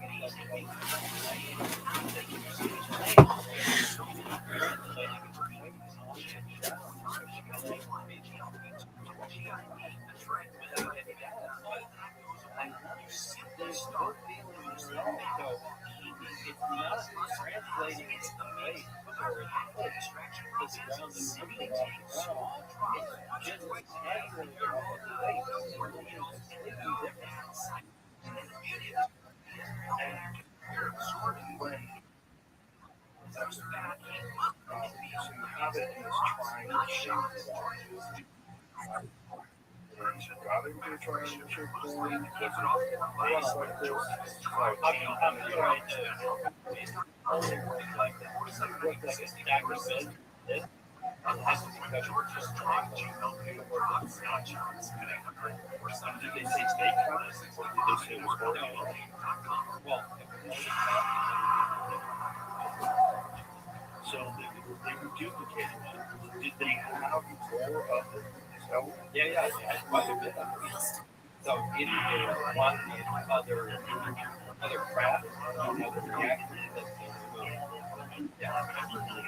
Was there any discussion that they're exchange given? One is like something.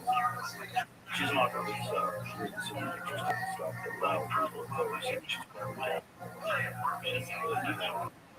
material recollection was supposed to last on the website.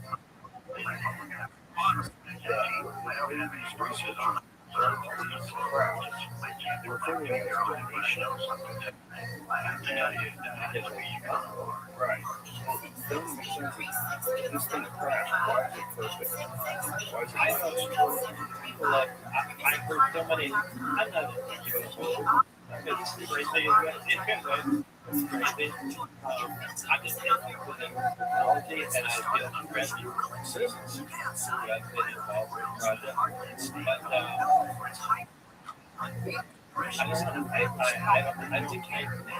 I don't think they're getting crash. This advanced technology, you think they're coming to Earth and there's a thunderstorm like a scratch over the ground? I'm not buying this. There's one logical explanation that there was some high house Keep that. which is starfish water. That's dark. You guys know I see I was right. Yeah, I mean, what is it, Jack? And you can unless there's a block-based observation difference, and just rest of the way, then we can't see them. Just going back to the 60s. that was Just starfish prawns. Strange what they do. Yeah. Why are they? I just did a 1.4 megaton. Yeah. They did. Let's see what happens if we blow it up at this altitude. I mean, that's crazy. You know, there was another test when you blow up on the moon. Like the Russians took, you know, like we were awesome. But they yeah, I think they're yeah.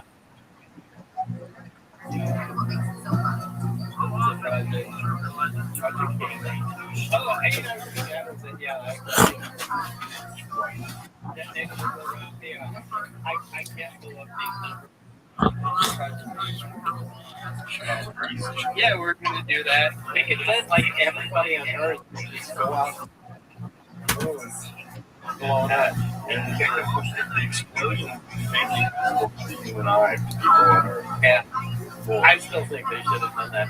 But, yeah, but you want to put a jet engine in the back I honestly think they should get that on the 4th of July. That's just we're used to no. A long history. Yeah. So going back to this reactor. So how was it explained to you? Did they explain to you how the technology works or what they know about it? Like, now the way that who is excited to show me is that I'm going to turn this is the reactor that is craft. Sorry. I'm going to show you the reactor and you turn it on. Small little dome, flat little blade. is this in the craft or is this on No. This is in the experimental area. So this was not one of the small craft, this was another. This was another one. This is it. Yeah, that's it. And yeah, on the table, and he had it there, and he went over to the emitter and rotated it, and he was trying to touch it. And I put my hand on it, and it repowered it off. And the closer you got to it, the more it pushed back. And that's the real shock because there's nothing that pushes back like that. It's the living portion of science fiction.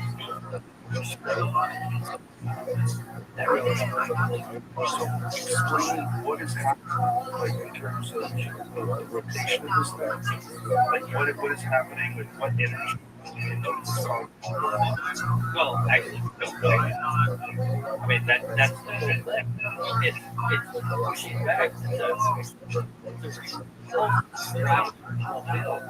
as far as we know, gravity only has an attraction experience.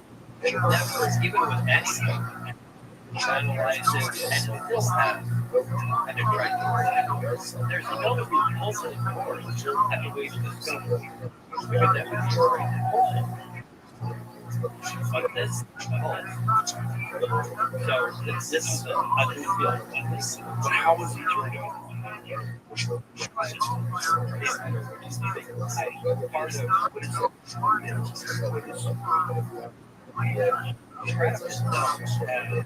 on the main level has reactor and what we call the amplifier. The reactor and the amplifier. Right? There are three that are right on the amplifier. And we believe the energy from the reactor by the amplifier.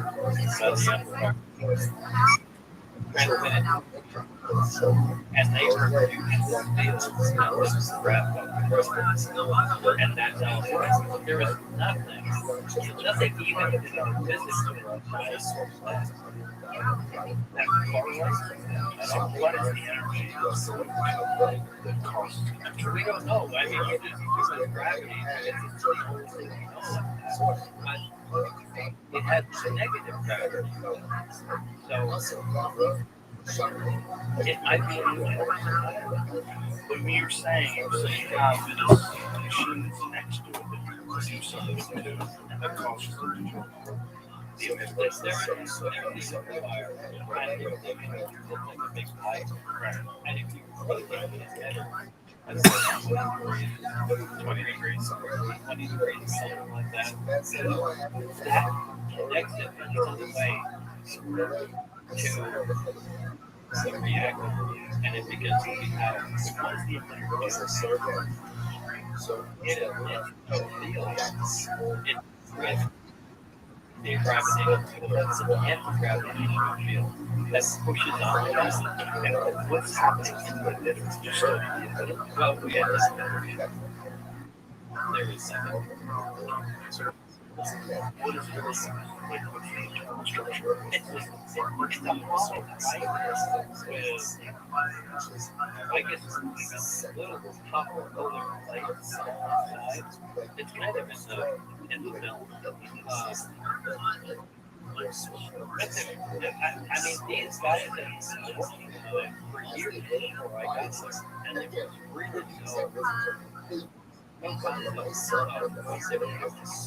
Did they explain to you why elevator is crucial to this work? No, that's So how I want you to see it was not the house discovery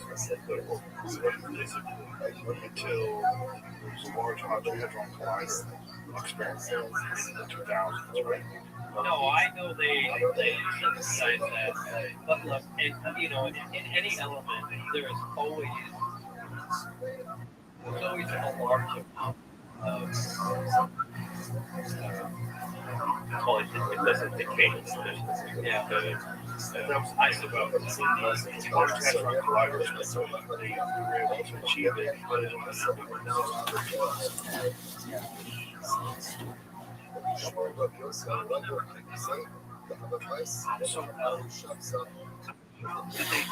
how did they define this? No, I mean, there's different isotopes of every element, and like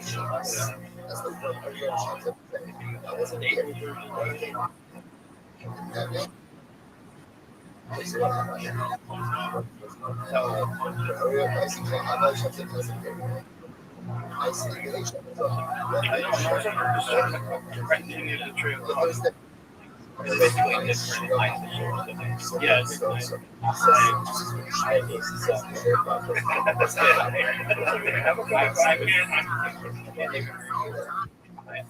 oh, they got coffee.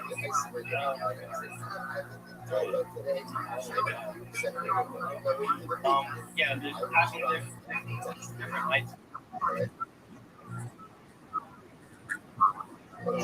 He's fine. You know who isn't making themselves look too good? Is you with all this loud shit. I hear you putting ice in glasses.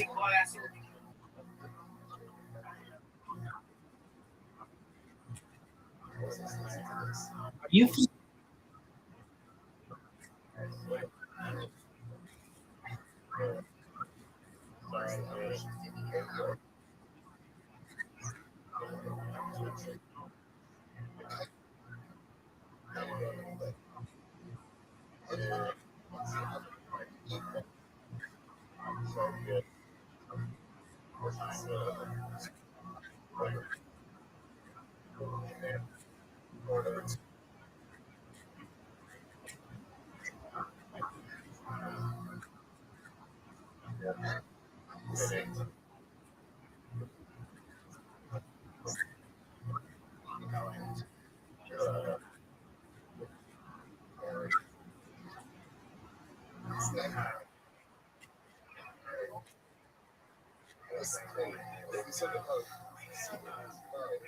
How dare you?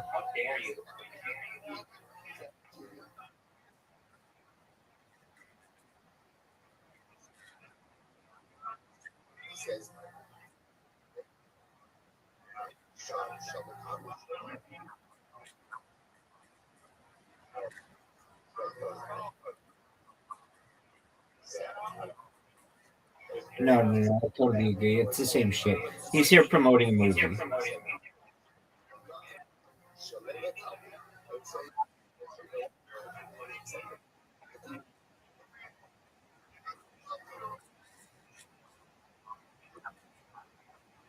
No, it's all brand new immediately after this.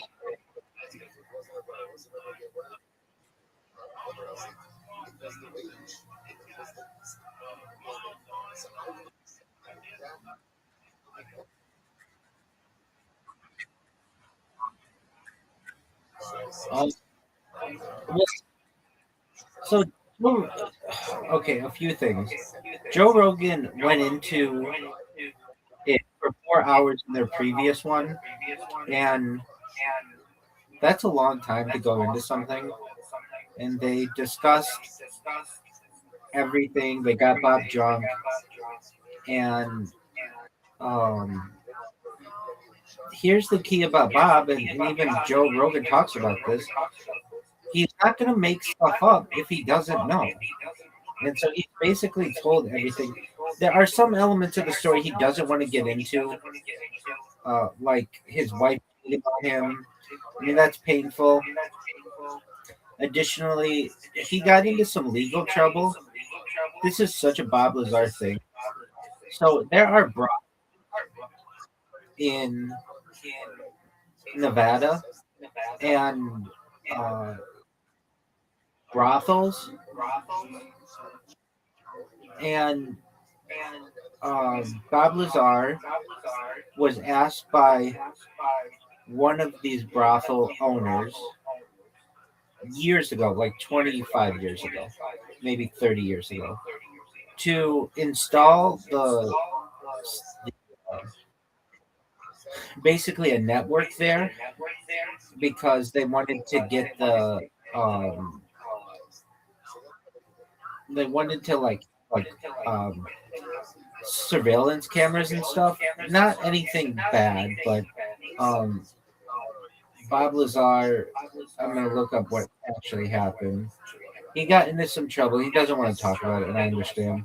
Um, he admitted to involvement with brothels, including owning a legal brothel in northern Nevada called the Honeysuckle Ranch with his first wife in the early 1980s. In 1990, shortly after the 1989 UFO disclosure, he pleaded guilty to felony pandering for aiding a prostitution ring in Las Vegas, which resulted in a sentence of 150 hours of community service, probation, and in order to undergo psychotherapy and stay away from brothels.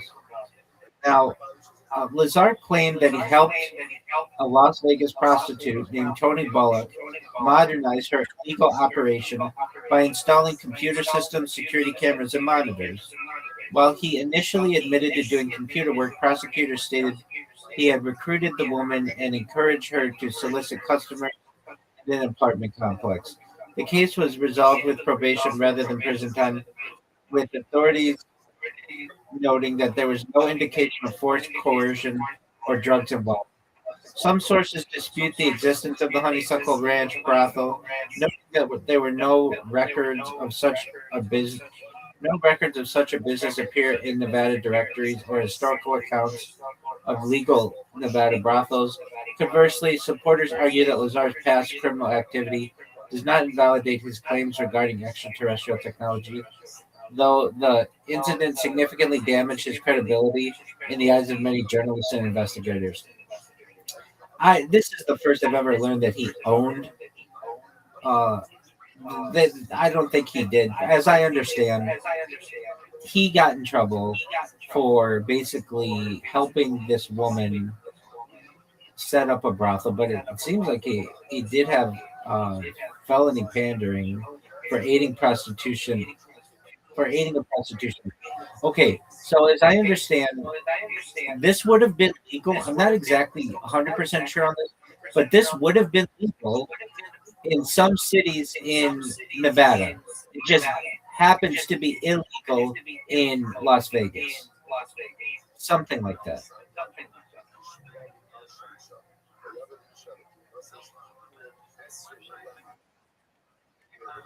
Exactly. from one pimp to another.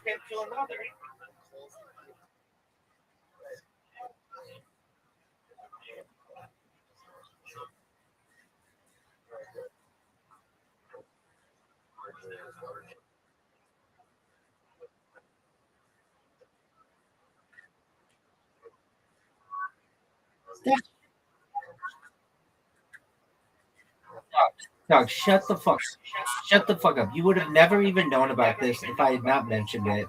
It's a minor thing in his past. It's extremely minor. It doesn't necessarily hurt his credibility. In fact, in my opinion, it helps his credibility because he's talked about it in a lot of different interviews. It's just he didn't talk about it on the biggest podcast in the world because it's in the past. He doesn't want to bring that up. He's addressed it before. It happened.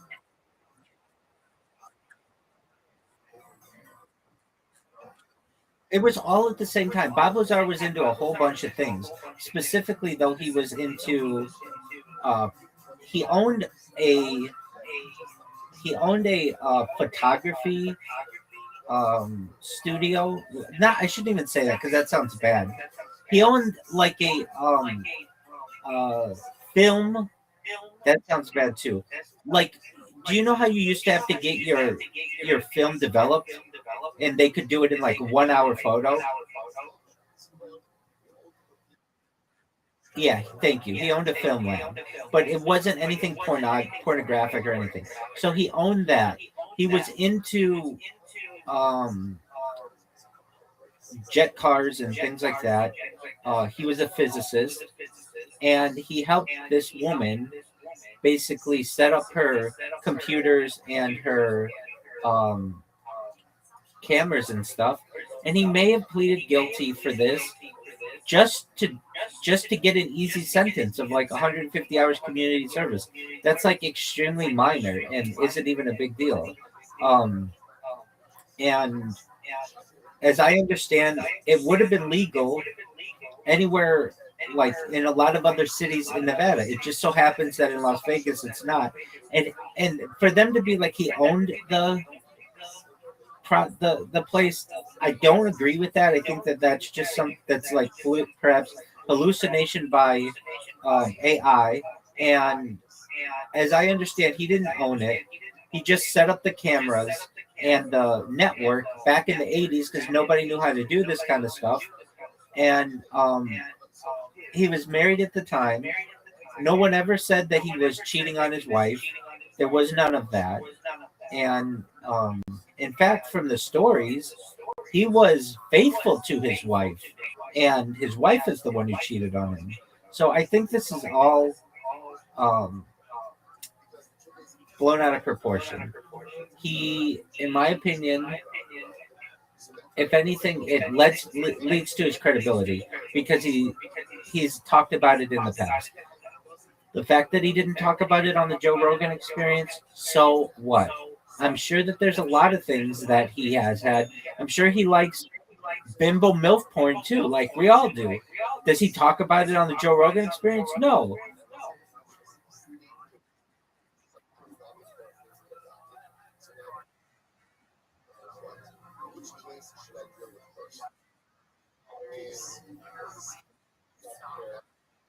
And I think as well, he he never made a lot of money for this ever. Like he's doing okay. He's a business owner, but that's from his own hard work. It has nothing to do with, it's not like who's some, there are people who go out, like he could have gone out and been like, hey, I'm a motivational speaker and I charge X amount of money to speak at your corporate event. There's none of that. He owns a scientific company. It's called United Nuclear, and it's basically, it sells science supplies to laboratories who need unique types of elements, periodic table elements. Like if you need like uranium, you can like go to him or something like that. If you need cadmium or you need boron or whatever, you can go to his company and they can have it shipped to you. That's what he does. And he's very quiet about this. You've got to admit, since the last Joe Rogan to this one, you haven't seen him do any other media, have you?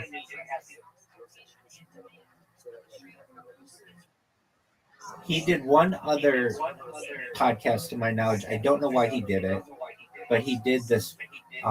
This guy, his last name's Jones or something, who actually does have a really good podcast. Um, that's the only one I've seen him do in the last like 5 years, more than that. So I think that maybe whatever 3 years, whatever it's been. Now, the people who would utilize this story for their own benefit would be like the Logan Pauls of the world, or the Jake Pauls of the world, or the Bonnie Blues of the world, or the talk to a girl. Like, he did not do that circuit. He didn't go on The Fighter and the Kid and the Tom Segura, Your Mom's House, and he didn't go on Theo Vaughn. He doesn't do that. When you know, he easily could do that. In fact, he should. If he were smart, he would go on these big podcasts to talk about this movie to get more people to know about it. That's not his way. I've known about this man for a very long time, and his story, it's always remained consistent. He doesn't like to be in the press, and it's not because he's doing anything wrong. It's just he's more of a quiet individual.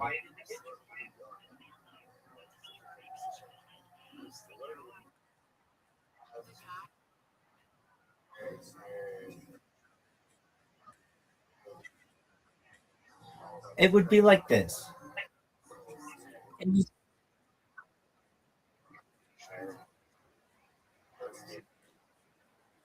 No, no, no. He is a pimp for what he's done for the whistleblower community. That's amazing. Um, and also, I don't think he had uh, a very good attorney, because it seems like he had minimal involvement in this, and really, it's just like a blip on the radar of his past, and you would have never known about it had I not said anything about it. But when you were like, they don't go into anything too new, I think that Joe knows the story. He knows his audience generally knows the story. They went over it. This is to talk about this movie, and we'll watch the movie perhaps tomorrow night. Do you have Amazon Prime?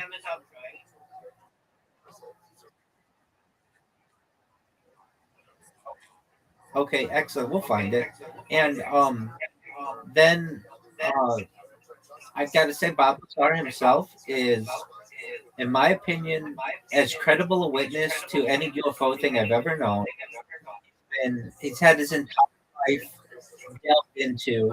They've gone into um his academic records, his employment records, his marriage. Like, this guy's marriage was ruined because of this. Like, that's a sad thing.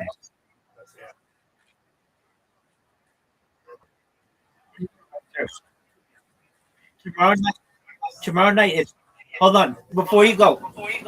We have a movie we have to watch tomorrow night, and it's not the new Bob Lazar.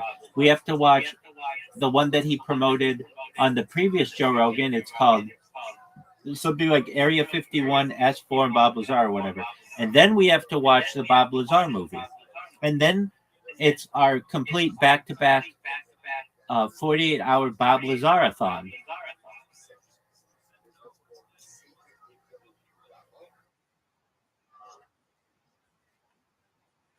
Wait.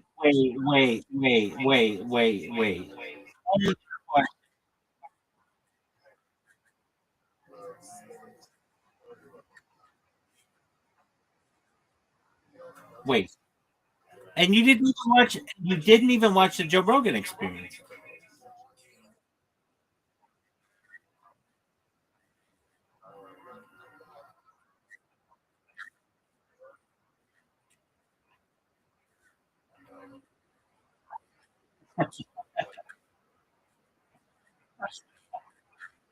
You're very fortunate that you've watched a lot of these things already, because I would have made you watch the Disclosure Project, then the Top Secret KGB UFO Files. Then we would have watched Bob Lazar Episode 1. It's like it's Star Wars. Then we would.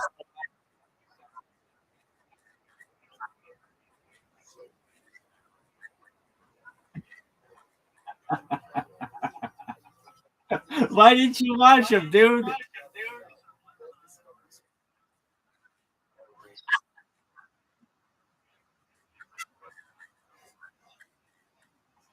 Exactly. Before you, before you I have to tell you, Brian Callen is going to be in Irvine, California, this weekend. And if I were ever to make perhaps a field trip to go see a comedian, it would probably be Brendan Schaub. But he is so successful. Brian Callen is so successful that they are giving away tickets to his show. So if you want to see him, you can check him out in Irvine.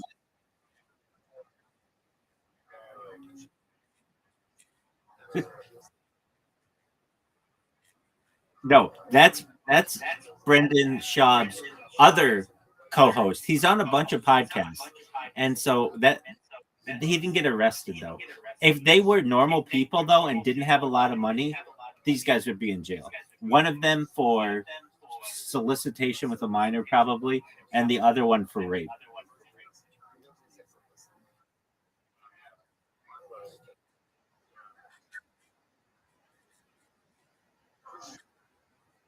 Oh yeah, yeah. Or he might be out by now, but yeah, um, he he's a creep.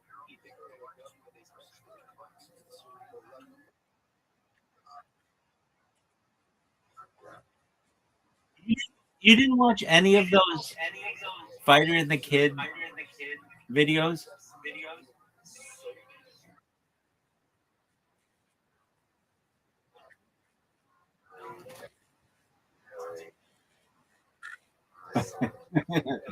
Dog, you don't even know. There are podcasts that have branched off of the Fighter and the Kid that just make fun of the Fighter and the Kid.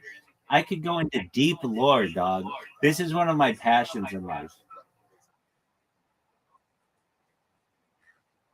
All right. So wait, tomorrow night though, it's Bob Lazar, S4 and UFOs or whatever, and then we have to watch the S4 movie. He's got two movies about himself. We have to watch them both. It's Bob Lazar, part two. I take care, my man. Streams. Shout out to Riser, everybody, for streaming. What a nice person.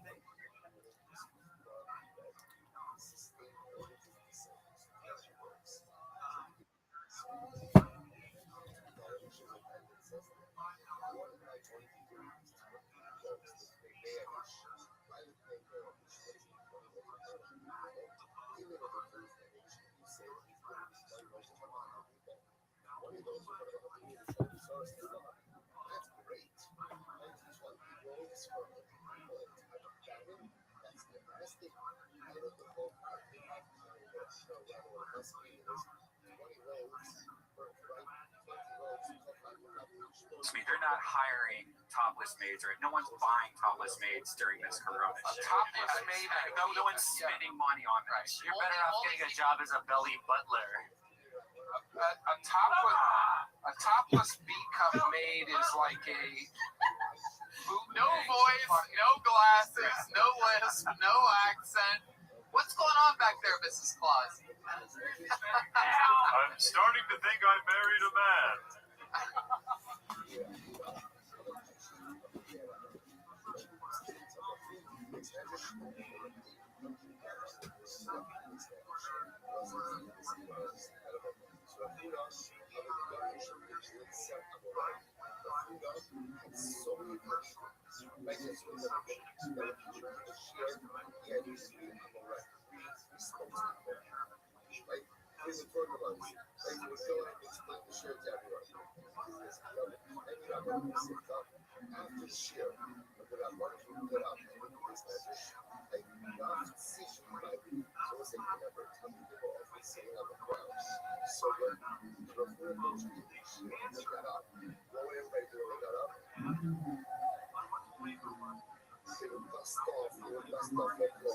Listen to this. How was sudden after dust rise classes literally in the public size. Let's not say that you got this.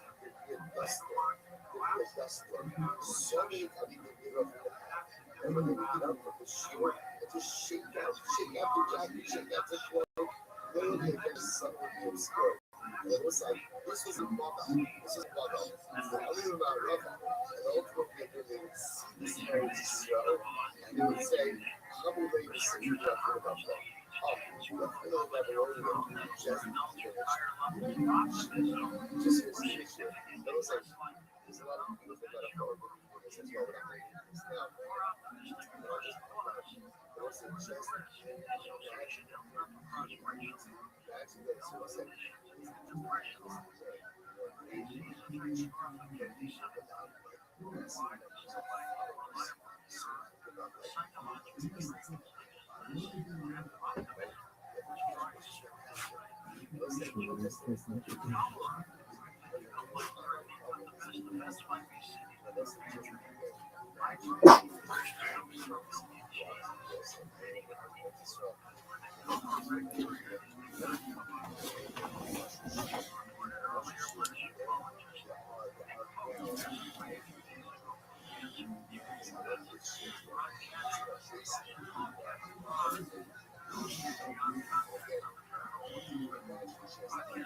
Alright, so Brandon, how long ago did she tell you that she's going to be a topless maid? This was 2 weeks.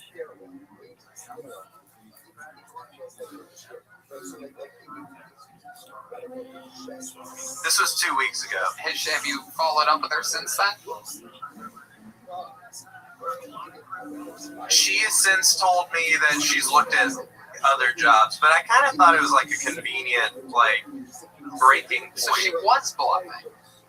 I'm telling you that if stripping was a thing right now, no, she's not fucking bluffing. Okay. We're all right that she's not going to strip when there's no 25. 25, just going to jump right into the stripping business. Like I'm saying, she's kind of been doing it. Like before quarantine started. What do you mean she's kind of been escorting it? She works at, she calls it karaoke. Uh-huh. And what does she do at karaoke?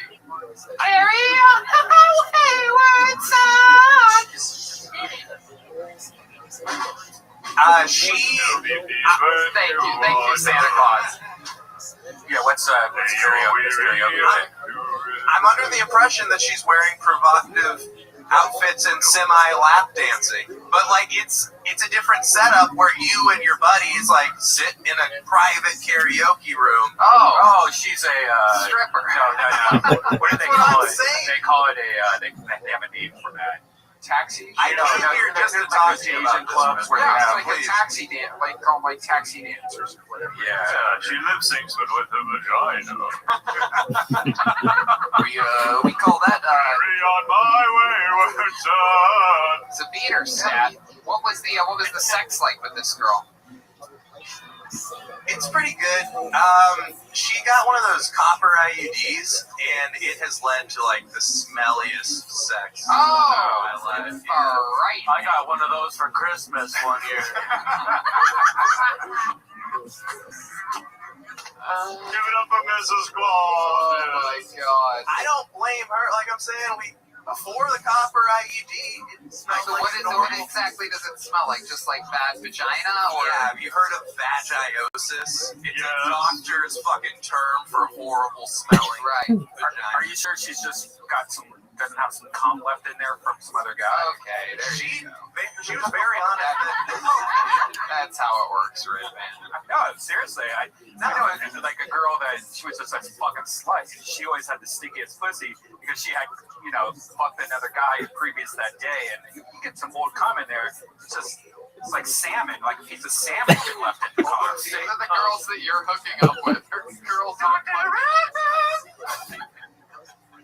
Scientifically, if another man comes inside of another woman and there's leftover remnants, then it will be smelling like the salmon of a southern Red river. Man strikes again, famously.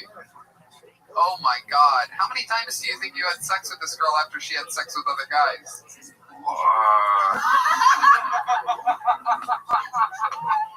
Actually, that was the thing that ended it because it was just disgusting. Let's just say every time I put my penis inside her, it was very squishy. Oh, God. Yeah. No, that's the thing. Is like it's the same thing with me. The stripping kind of sucks. The smelly vagina. I was looking for a way out. Why is it made of copper? Like, are they all copper? Copper kills sperm on contact. Yeah, it's kind of like germs, you know, like where you have those things that open the doors so you don't get Oh, okay. Like the Okay. copper rings or whatever the fuck it's called. All right. Yes, I've used pennies as contraception before. There you go. All right. Well, Brandon Peterson, we always learn so much about science and stuff when you're on the show. And, you know, I always say out of all the male comedians with a belly button ring, you are without a doubt one of the top 20 or 30. No, fun times, really great jokes tonight. How long have you been on stand-up again? I'm at 2.5 years. And, I mean, really, really good. Really great premises, especially. Jokes, great. I mean, you're doing it, man. Congratulations. Writing during this pandemic isn't easy, and you're doing it. Brandon B comedy. Thanks, guys. Rocking around the clock. Hey. That's a jingle bell rock. Wow. All right. Excitingly, that is the end of the music portion of the show. Yeah. It's time now for your final comedian of the night. Ladies and gentlemen, this guy, an absolute god, an absolute legend, truly one of my favorite human beings on the planet, a guy that I love, a guy that I look up to, a guy that I love working with. It's the great Michael Laird. Here he is. Everybody, come on, make some noise for Michael Laird. He's here. He's live. I don't want your noise. I don't want your noise. Tony, you disrespected me by bringing corn on. What is this? The Silver Fox competition?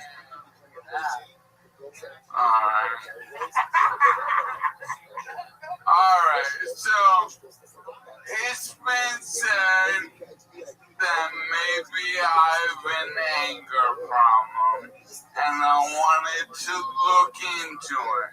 And I looked into it, and it's not because of my disease, and it's not because of my personal or professional life.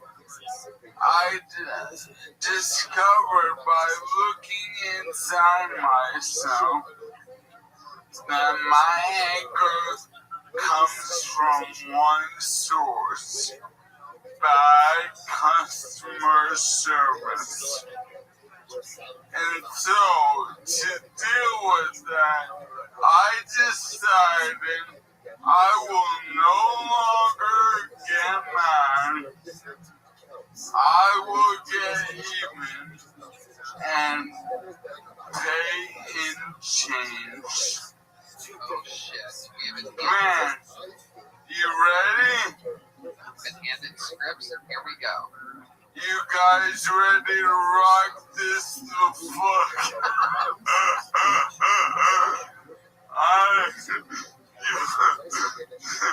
Someone lick Santa's fingers. Are you good, Santa? Alright, 5, 6, 7, 8.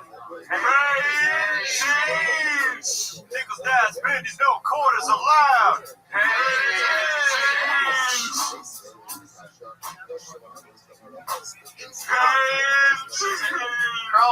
Rude to me, rude to you.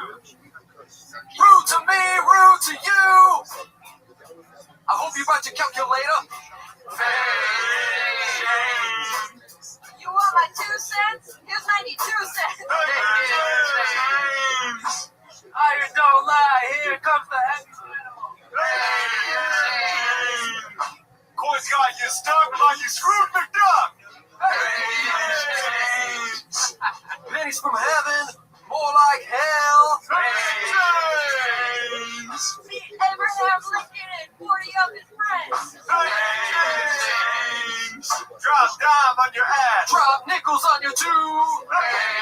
change. 3 coins and fountain. A roll of dimes up your ass. Change. I hope you miss your bus because you're counting my change. Change. How long is this thing? Hey, why don't we get any fun lines? Oh, is there a line for it? I'll do some dance for me. Well, now he's just rhyming forming with forming. Hey.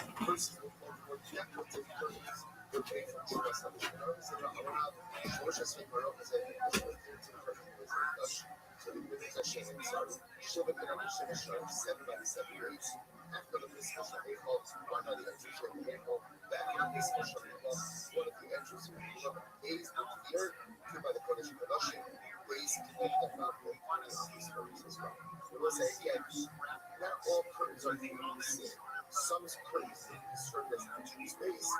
Those are cousins, the making and creation of those were paid for men that have eyes because they're structural, versus others, as a relations when figurative, all of them get out of position. Russian and that was the way of the power.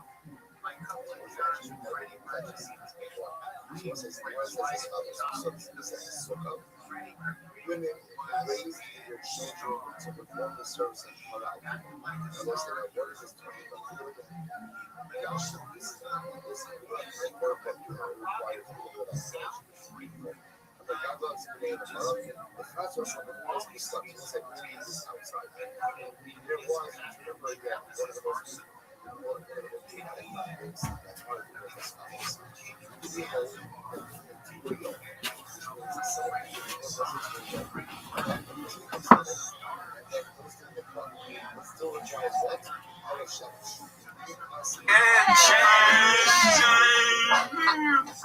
fee, second wait, You ain't friendly. Here's a wheat penny. I like smoking nurses better. Que paso? 100 pesos. Shouldn't that have been Joel's line? Coins are minted in 1792. Now here's 1792 coin to you. Even the one about Helen Keller was better than this. I hope you like the vice president because here's some pens. Wow, in a script about change, there's a Pence reference before an Obama reference. Copper is the color of your energy, and here's 311 pennies. It's written in the script that I don't like the script, but truly I hate this. Call me Obama, cause I want change. There it is. Seriously, this is about 3 pages too long, Michael. Are you a cop because you got a piggy bank? Okay, alright. You're a 9/11 conspiracy documentary. There's Jay. Everyone puts their fists in the air. No, I think that's the stage direction. Well, I'm not doing it.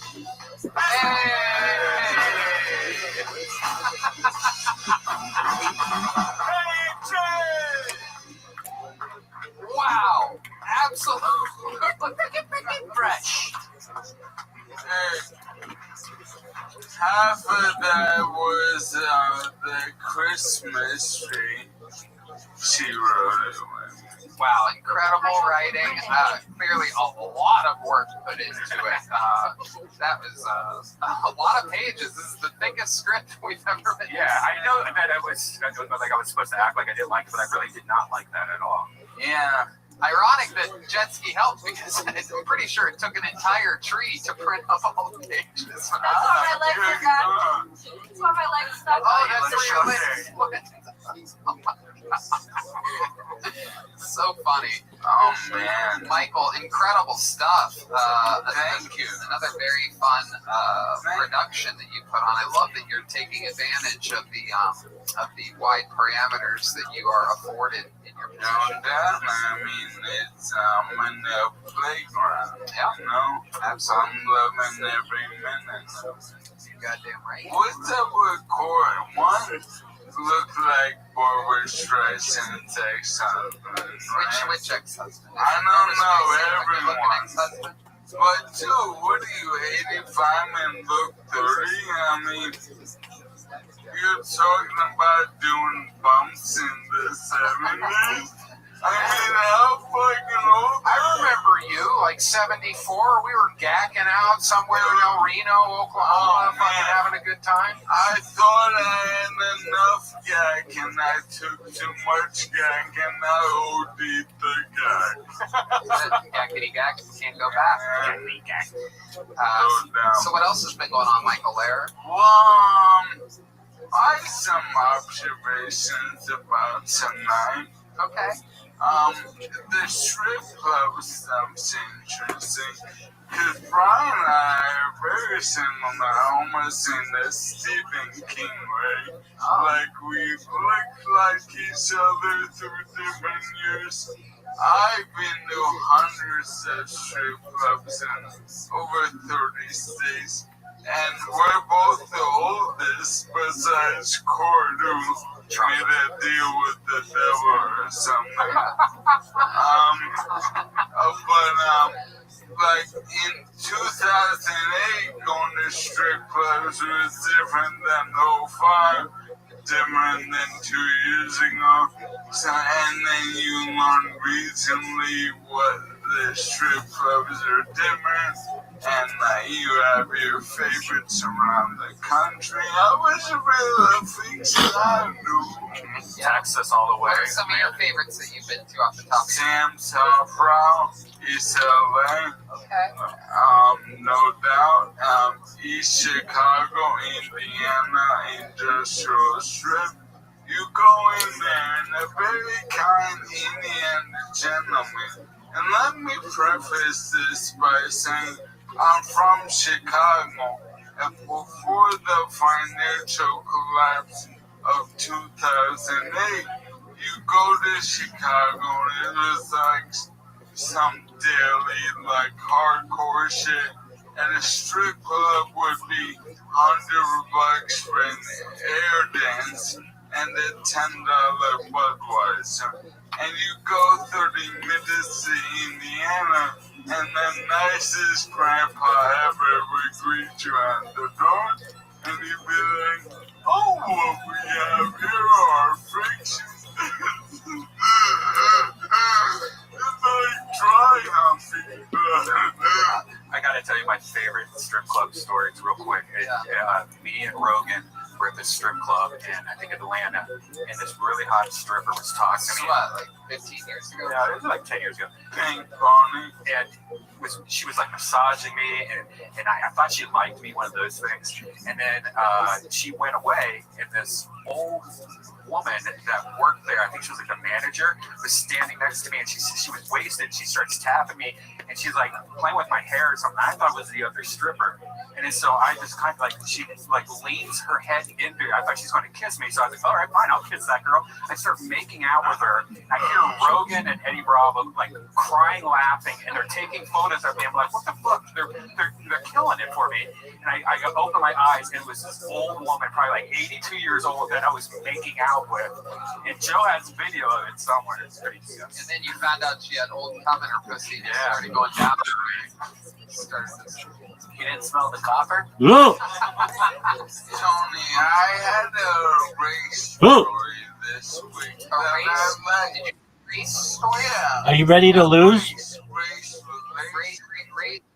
Is there a big deal right now Yeah. in America? I'm glad that you're talking. That game sucks, though. Things are very tense right now. I'll tell you,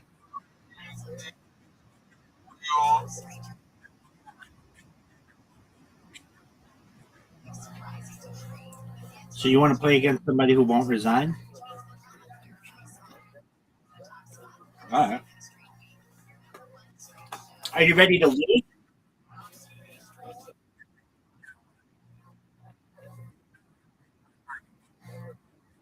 Dude, you weren't close to a 400. That's not close to 400, dog.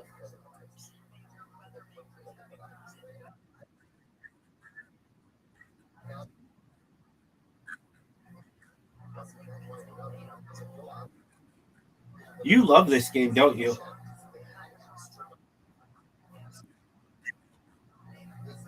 Dude, that's not possible. No, it's not. It's just it's just not.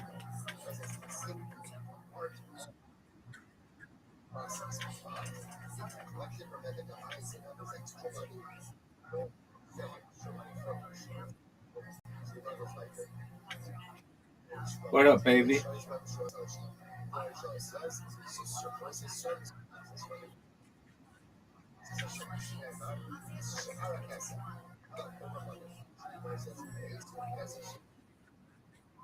No.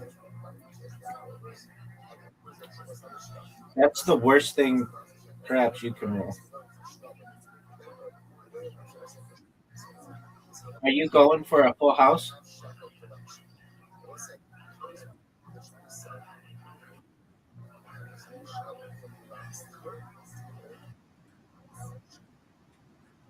Well, what do you want me to do about it?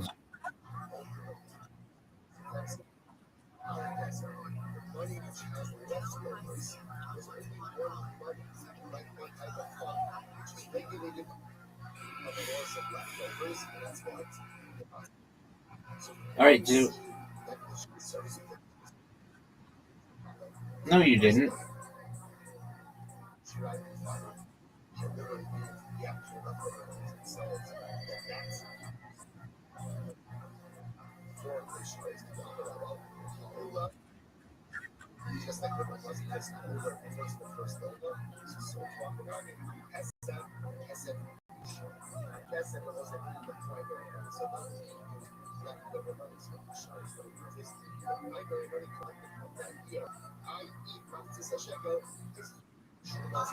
Yeah, big dog.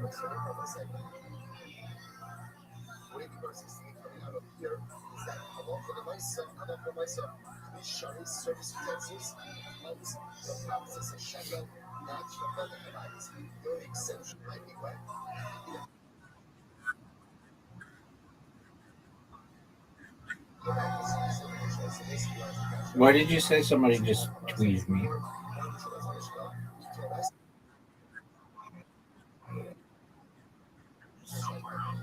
Okay.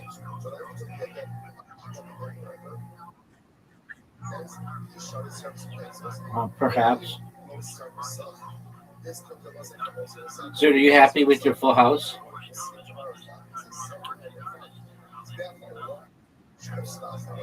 I would.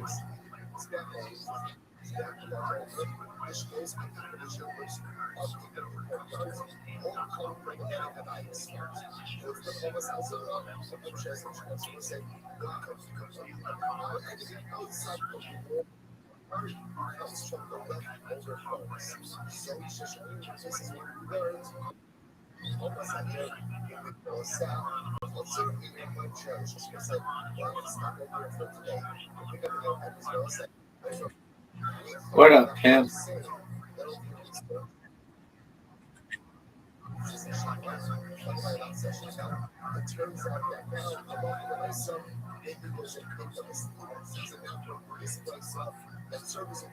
What's that? What's that?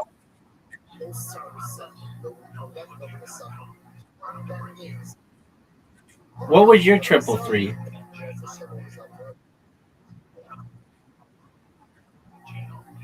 Oh, and you get more for that?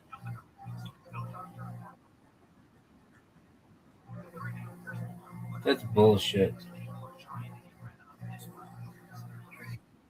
Yeah.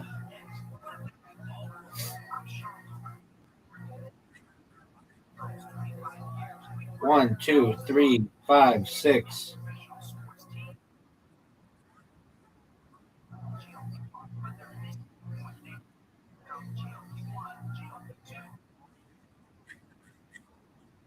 Perhaps.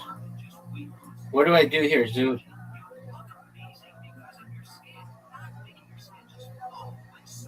I almost just want to roll again. 2, 3, 4, 5.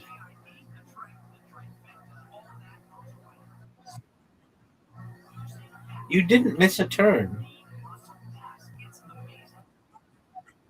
No, you didn't. Well, that could be true, but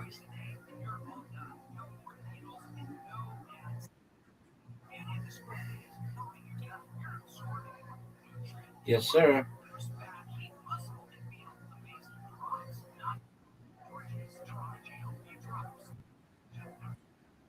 Oh, Zoot, this is big time. Zoot,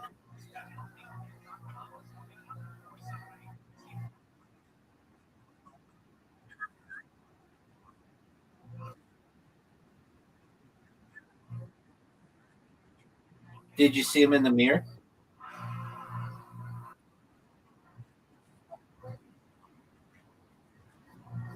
All right, did you see him in the mirror?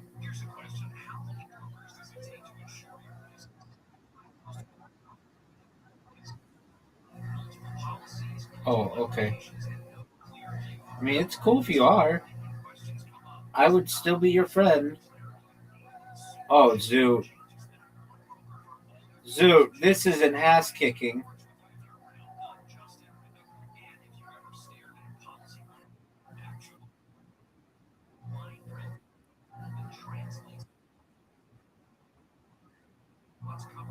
No, this game sucks. This game sucks.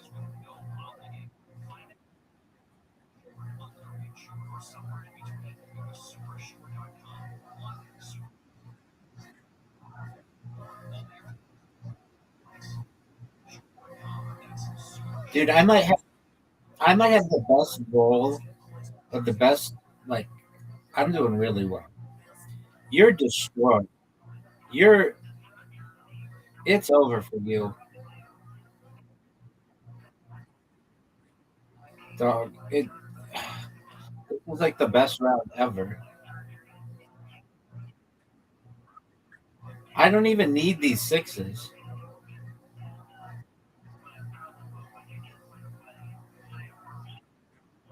I'm gonna go for a big chance. Or 400.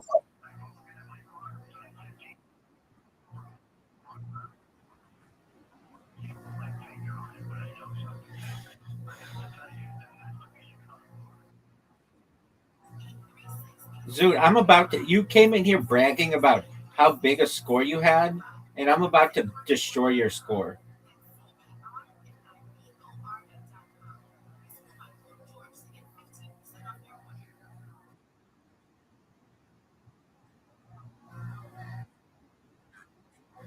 I won't get 400, but I got 320, son. Yes, sir.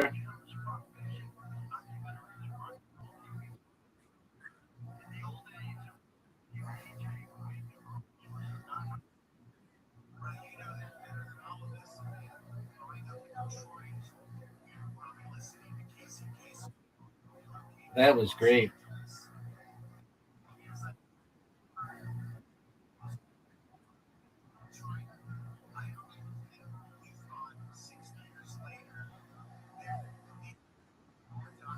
New high score, 328, son.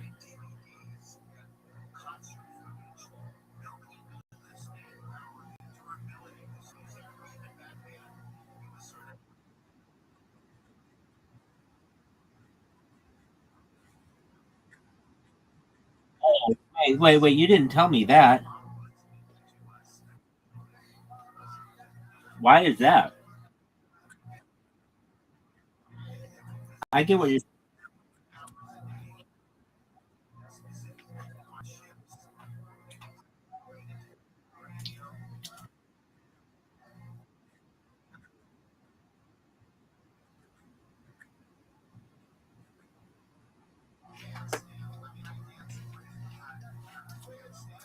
Yeah, if anything, Victoria and New South Wales should get 5, and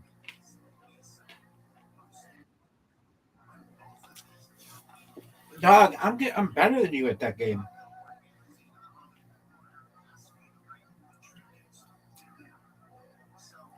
So you love that game, don't you? This game sucks. All right, well, it's not time to look at it right now.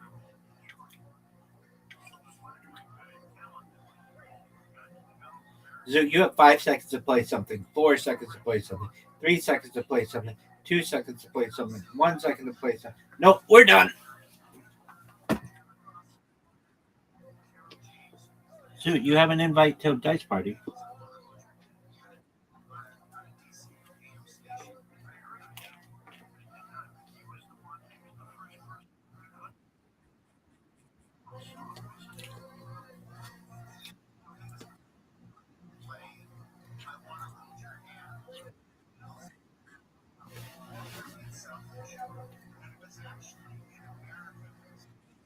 What up, baby?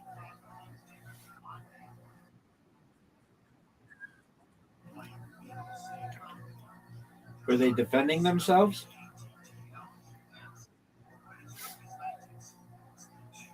I would recognize that it's part of growing up and tell them that they're allowed to defend themselves, but they should seek authority when they have the opportunity.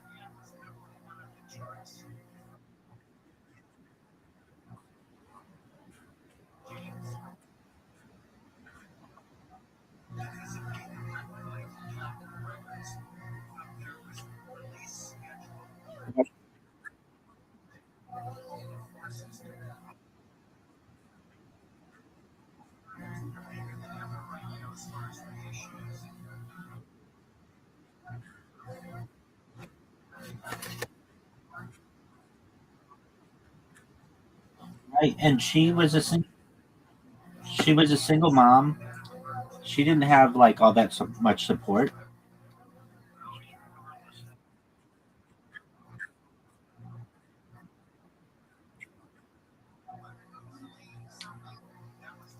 Well, boys do hold grudges. Doug, you've been holding grudges against these assholes from high school for like a long time.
How? You do. You do. Three, four, five, six. Oh, you thought you had it available. So just chance it. Oh, you can't. So just put it with the fours. You still get 8 for 4s.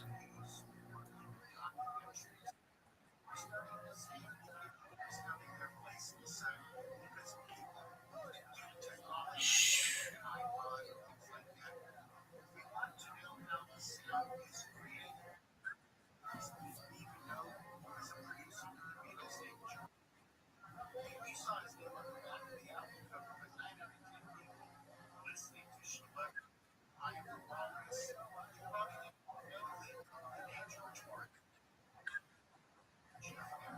Sixes?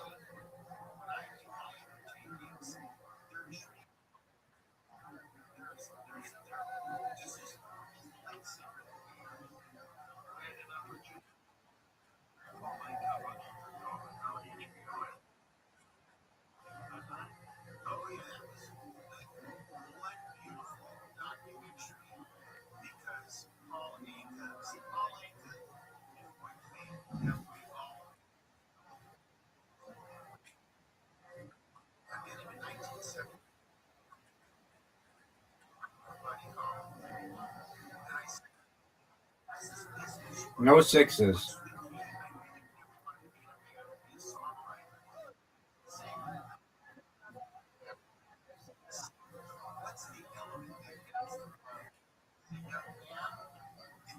What up, pimp? Give me a 4. Give me a 4.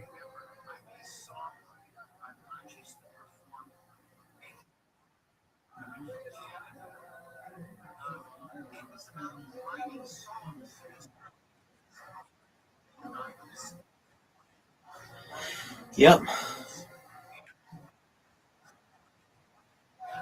Yes, sir.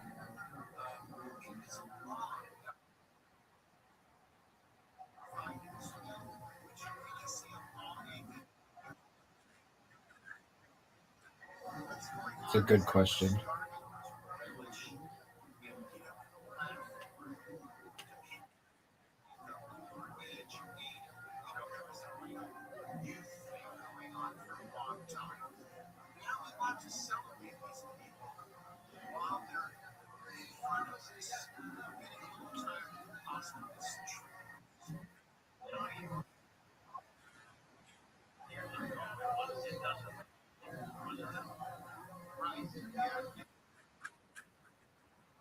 Dog, you haven't played a large, a 5, and a 3, or it's 5 sixes, and the 5 straights. 5 of a kind and the 5s.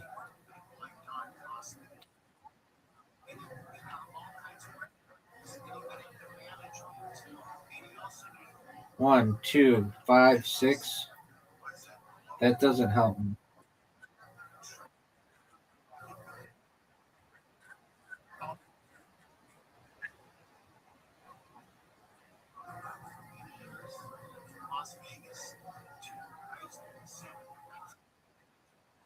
That doesn't make any sense, but cool.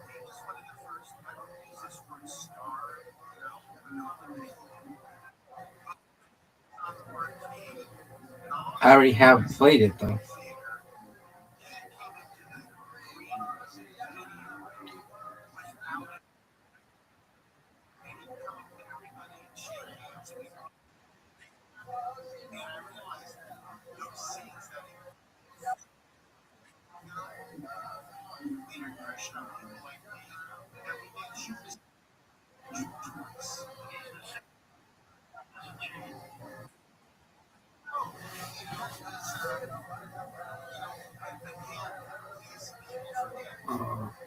Those are really. I play the 6s, I guess. Come on, give me some 4s. Give me a 4. Give me a. I got the bonus.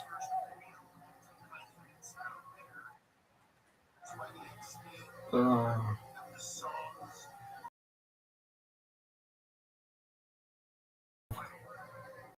35.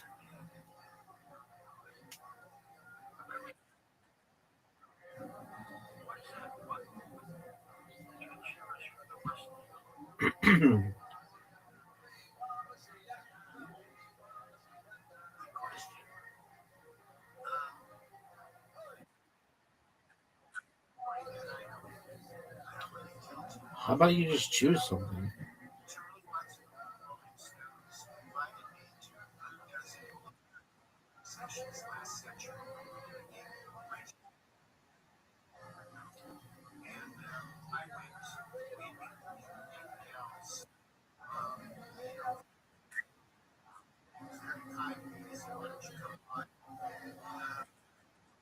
Just put something down, dude.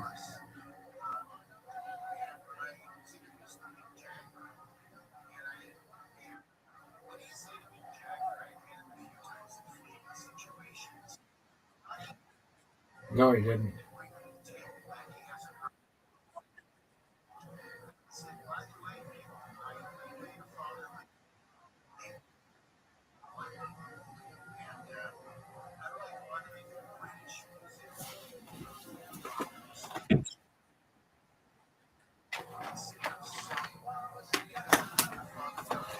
You think it's over for you, Zoot?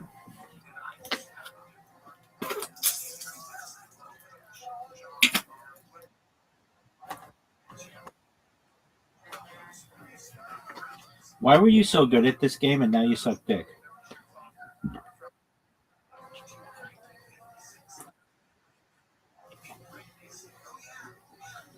How is the glory hole?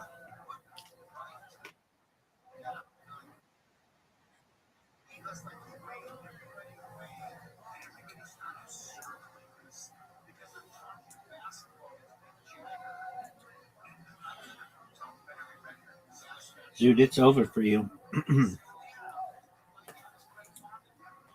There's no way you win this. It's impossible.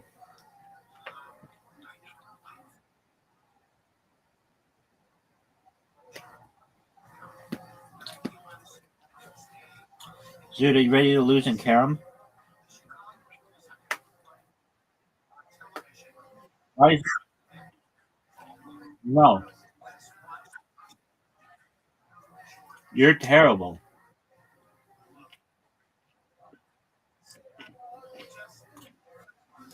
You're so bad it's not even fun.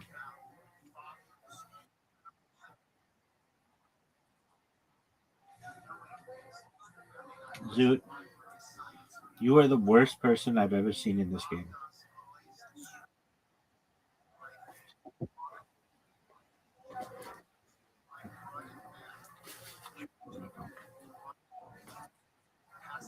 Yeah,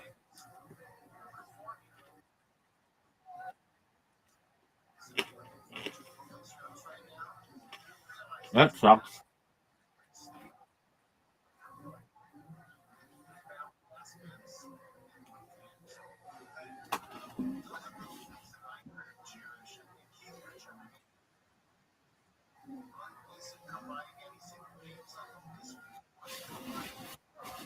I wanted you to feel like you had a chance at beating me, but I'm just going to destroy you. So you've never beat me in this game? There's the opportunity that you may never beat me in this game. You're terrible. You're terrible. You're bad.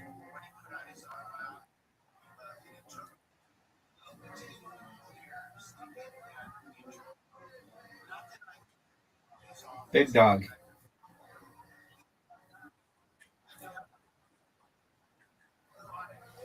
Oh, I could just pull down my pants and look.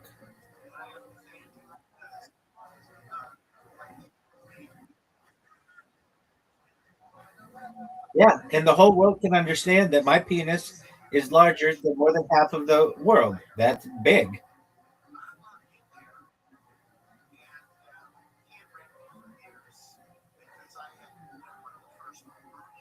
Zoot, you're just garbage at this.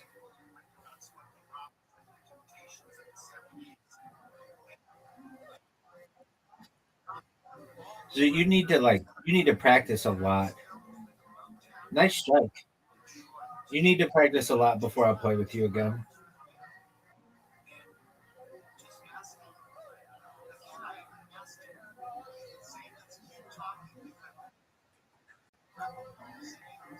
Yeah, you will need to practice a lot before I'll play with you again. Dude, I've gotten a spare on every fucking roll. What are your thoughts on that?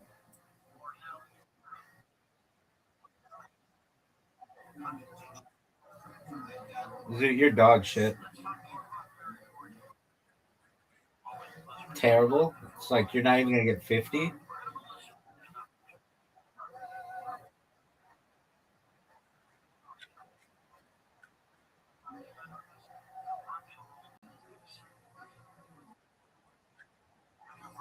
No, I can't.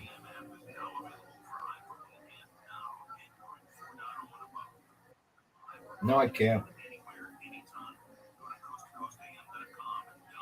Dude, you're shit. That's not how the scoring works.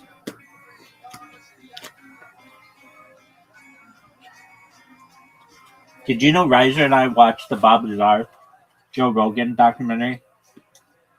I shouldn't say that. We're watching that tomorrow night. We watched the Bob Lazar Joe Rogan podcast. Did you know that?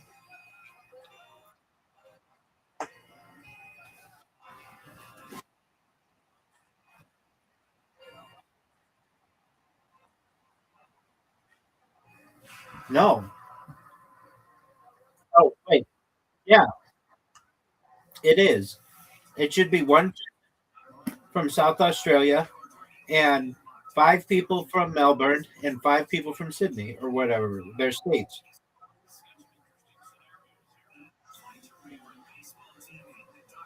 They're way bigger than you are. You actually have a better deal than they do.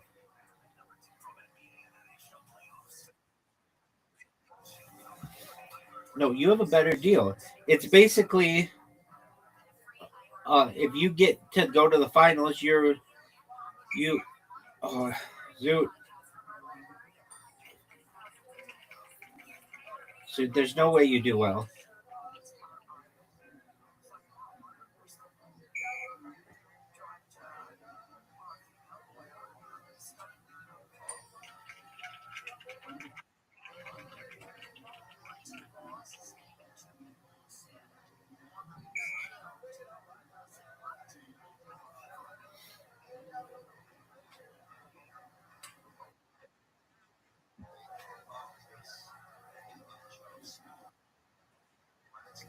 What up, pimp?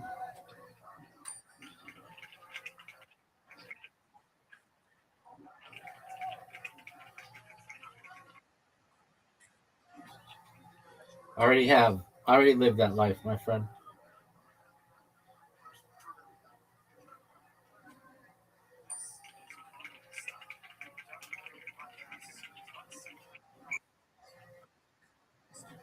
Dude, you shitty enough with your eyes open.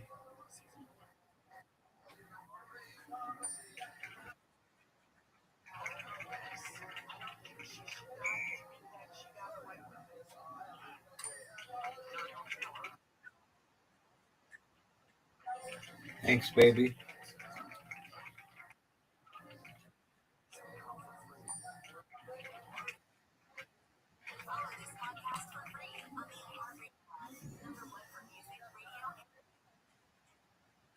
Yep. Zoot, you're dog shit.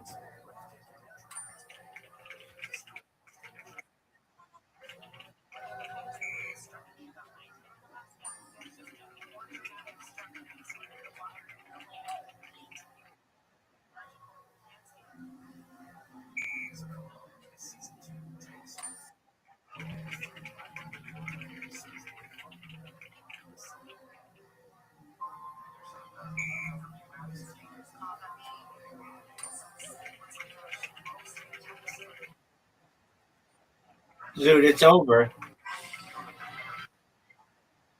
Dude, I got them all. Yeah. Dude, did you see I got them all?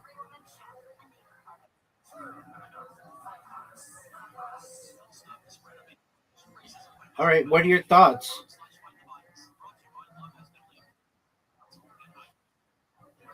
What up, baby?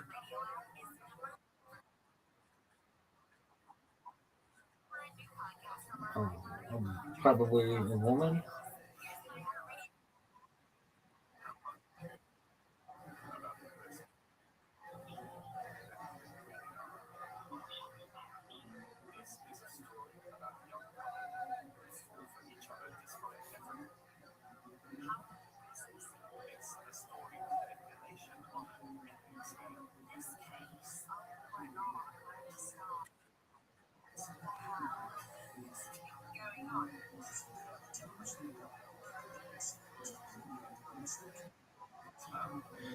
Dude, I've beaten you in everything. Soccer.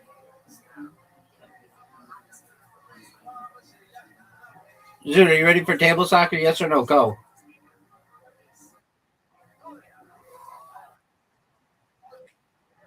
I know.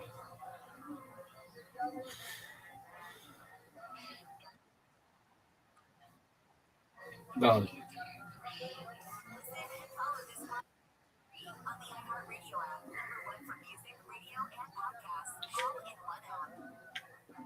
Zoot, you're up. Everybody's waiting on you. I'm gonna take Australia.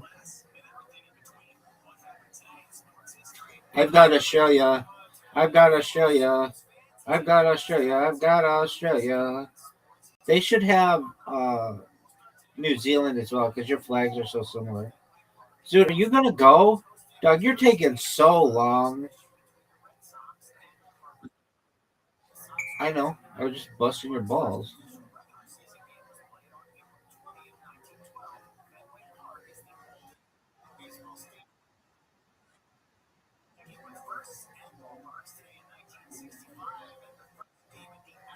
I don't think so. I think I have the best.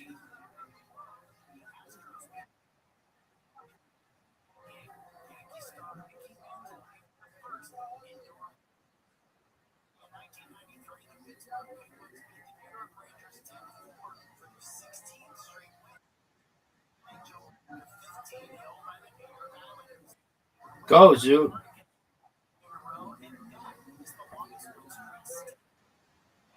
0. STFU, dog.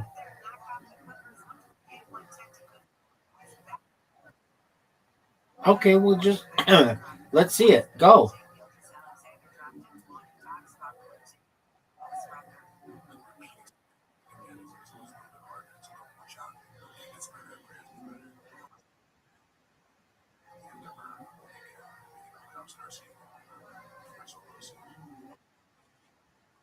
Okay, well that's a wonderful story, Zoot, and everybody liked it. How about you go?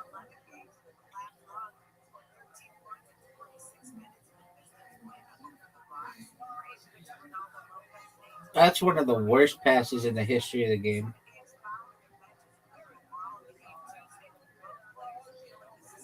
Terrible shot. Terrible. Terrible.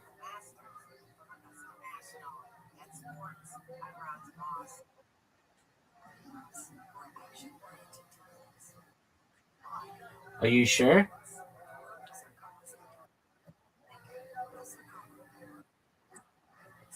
Why did you just say fuck off? You know that we can you know that we can hear you. Zoot, why did you say fuck off?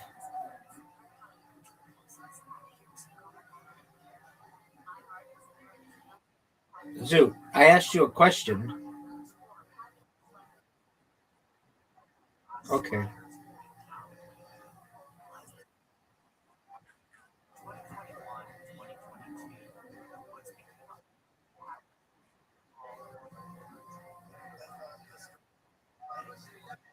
Are you serious?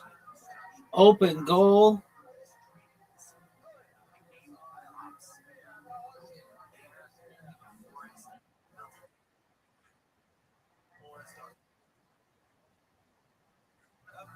Okay. And what have I told you? You need to seek psychological help. It's free.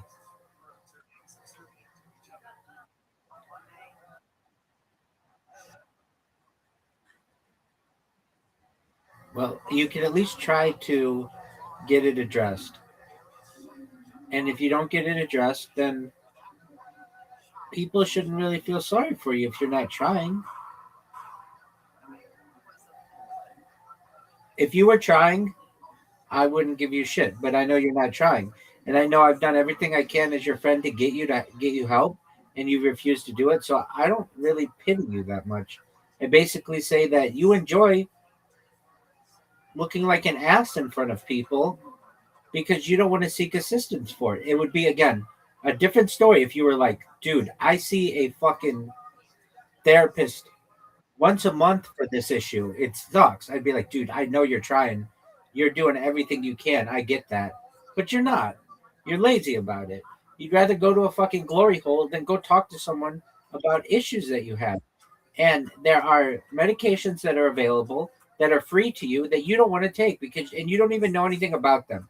So I don't want to hear they don't work. I don't want to hear they have bad side effects. I don't want to hear any of that shit because you didn't even know they existed. Now, how about you kick the fucking ball and let me dominate you?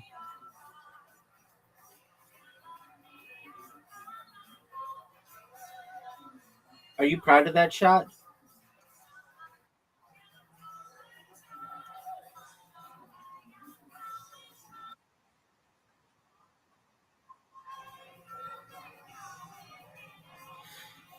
Zoot, that is very close to getting me to stop playing.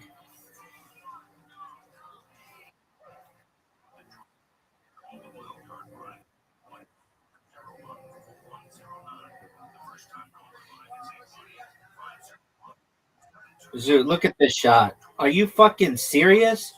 Zoot, are you fucking serious? You have the easiest goal in the world. Easiest goal in the world.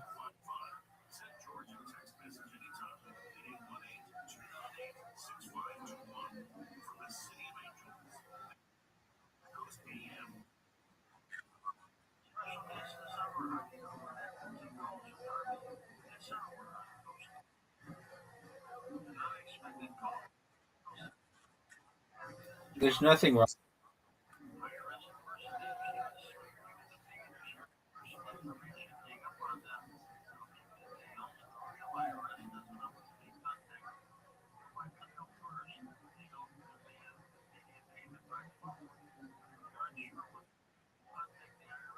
What's annoying? I agree. I don't like it.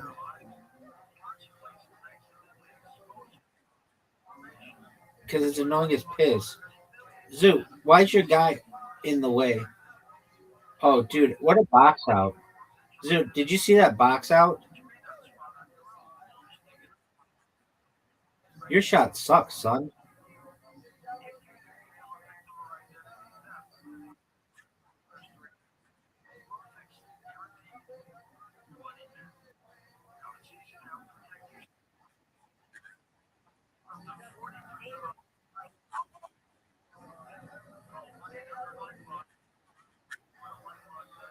Strategy.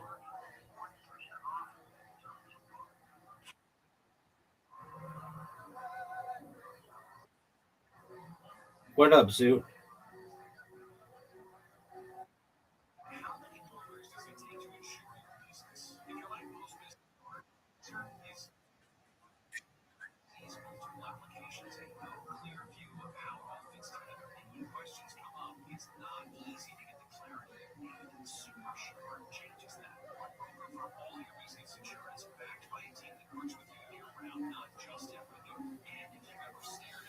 Zoot, it's 4-2.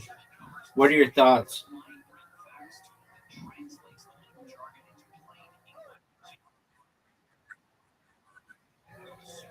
Eventually, give it enough time, yeah.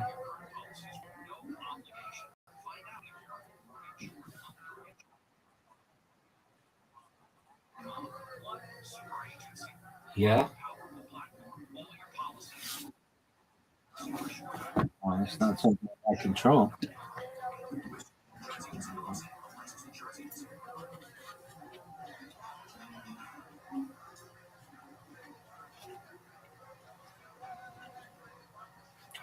Dude, are you proud of the way that you just played?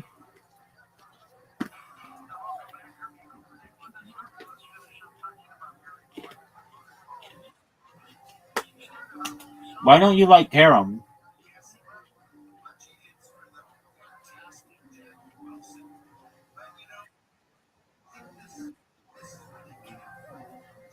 Why don't you like Harem?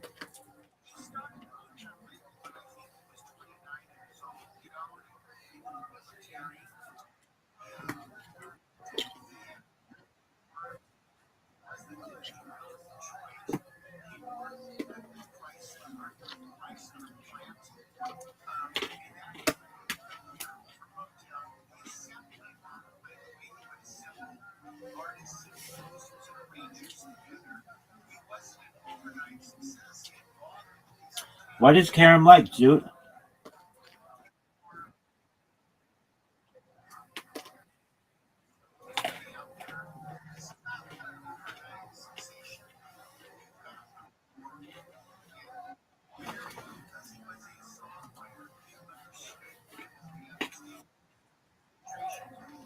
What's your idea, big man?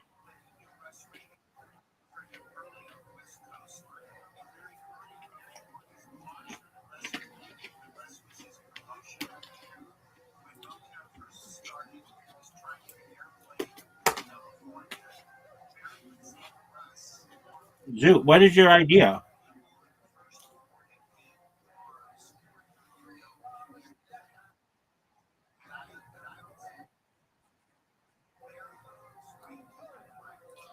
Oh, okay. What makes you say that?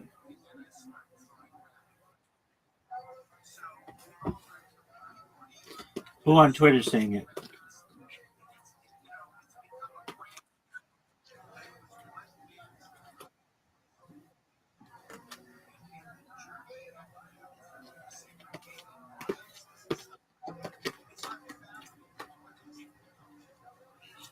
Is Bitcoin Obama one of them?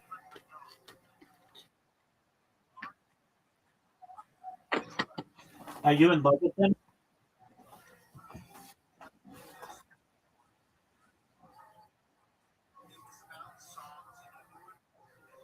Does he do porn?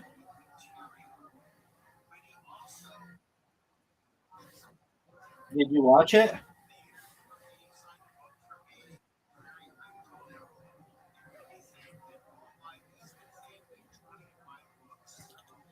Was it hot?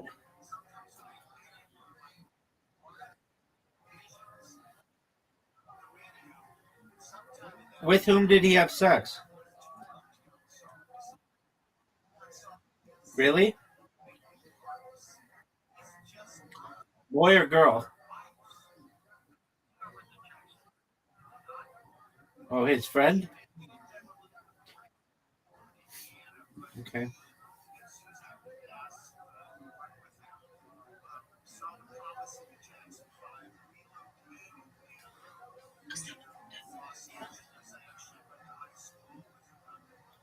Dude, are we going to watch a podcast? Kill Tony?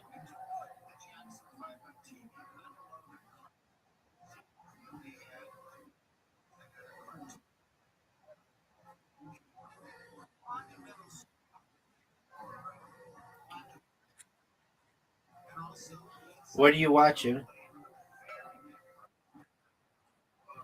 What's your favorite one?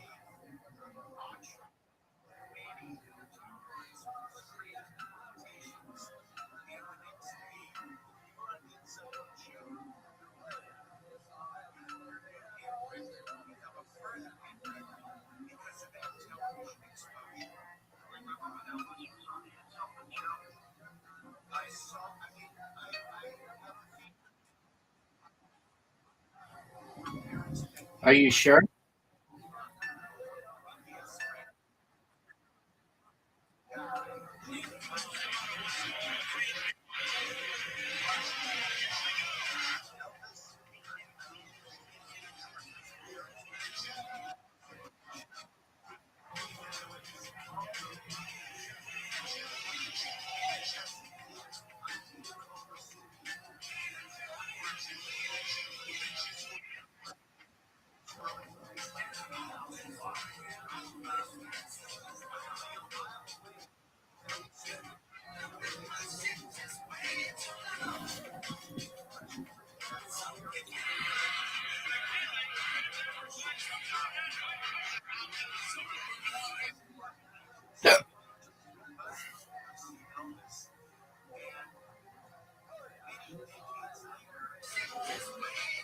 Zoot,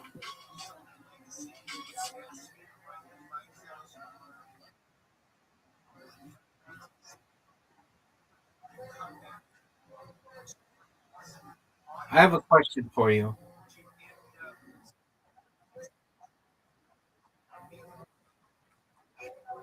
My question is this.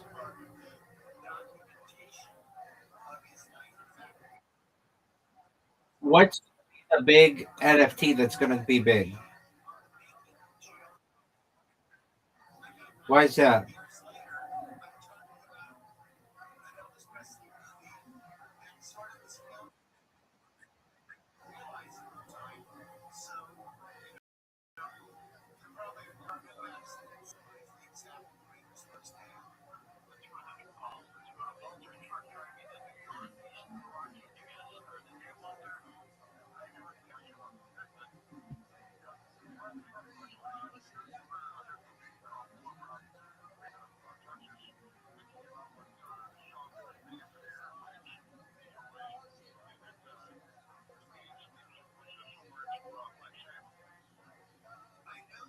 Zoo, why didn't you do well in Dice Party?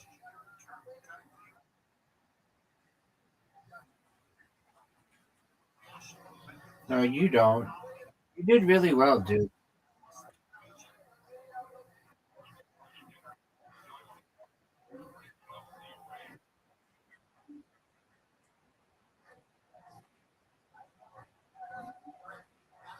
What is it about, dude?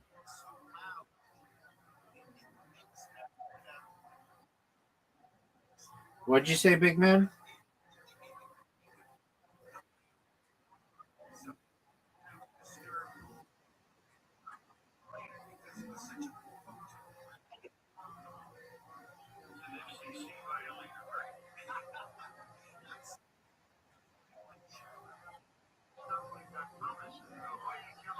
What's the girl's name who won? Does she have a chance to win?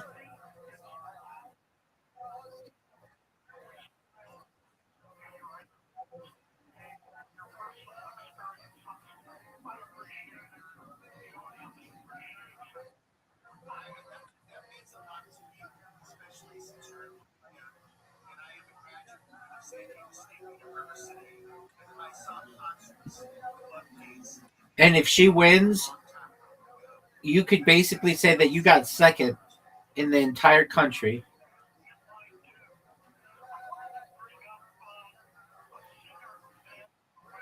Is she funny?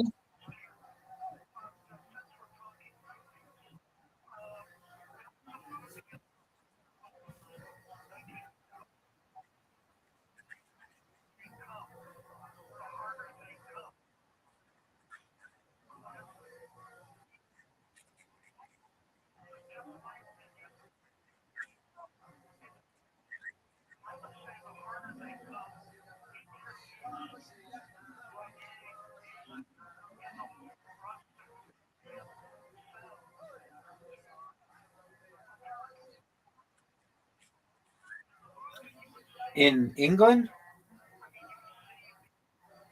How did you know? How do you know that she did well?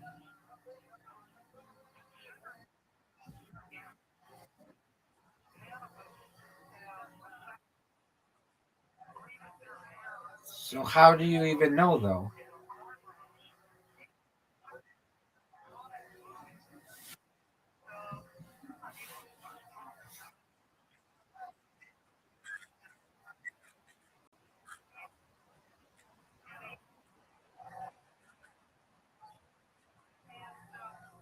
And what they say?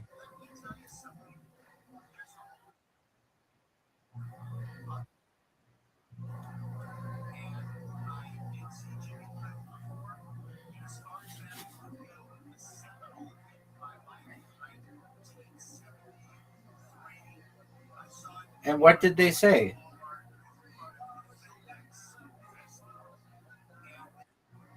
What did they say?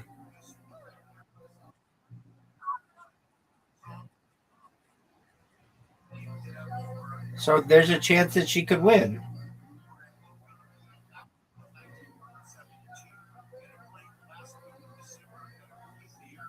Do you think she's gonna win today? This like, give me odds. What are the odds that she wins the whole thing?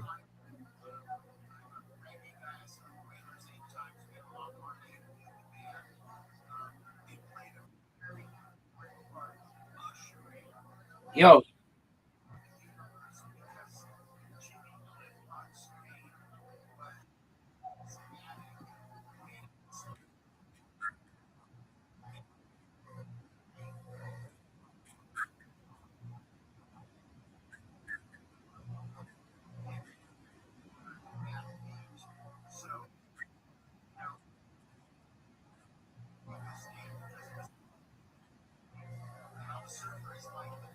why so low?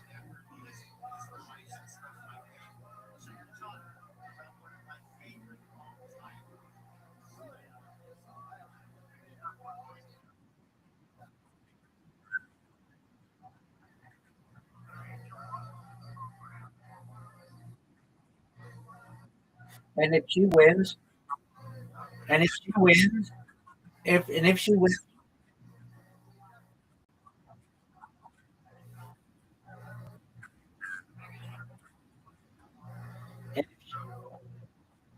And if she wins, you can kind of consider yourself the second funniest person in all of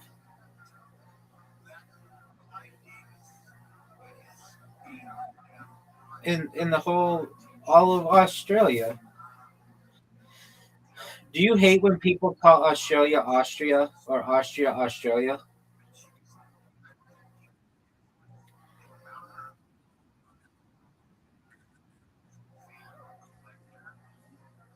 Okay.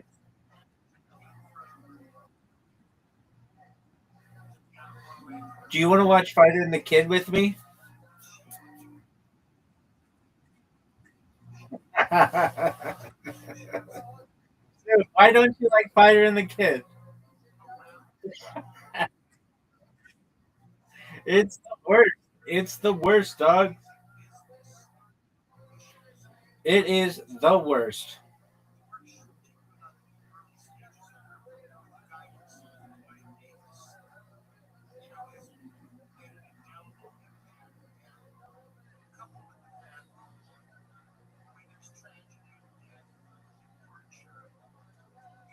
Do you want an update on Brendan Schaub and Brian Callen, aka the Fighter and the Kid? Are you ready for it? No, I don't know if he's going to jail. He didn't do it. The only thing he's done is stuff that's like civil, maybe fraud, but like that's not like hurting anyone sexually or anything. The other guy, Brian Callen, if he didn't have good lawyers, he might be in jail right now. But he has good lawyers. Exactly. And the other guy who Brendan Callen or Brian who Brendan Schaub does a podcast with, that guy went after minors, and if he wasn't wealthy, he would have he would he'd be in jail. So get this. This guy podcast with multiple people. One had rape accusations according to the LA Times. The other allegedly asked underage girls for nudes. What are your thoughts? Oh, he was like 35.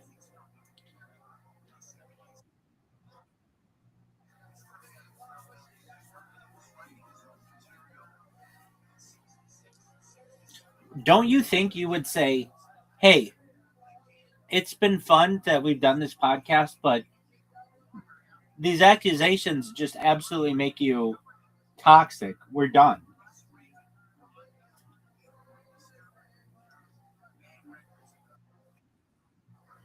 Exactly.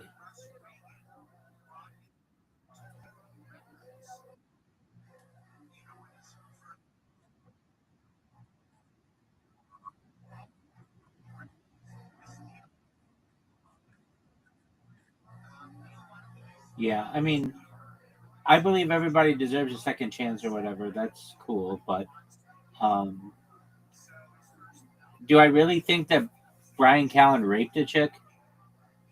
I think he was probably aggressive with some women and got in trouble for that. Do I think that the other guy asked chicks for nudes, underage girls for nudes? Yeah. Is that the worst? Is that the worst thing in the world? It's not a good thing. It's not a good thing, especially if you're in that position. You've got to know, like, hey, I have a lot going for me, and I don't want to lose it all. And on top of that, these guys, at least one of them was married at the time. That's even creepier behavior. Do you want me to read everything that happened?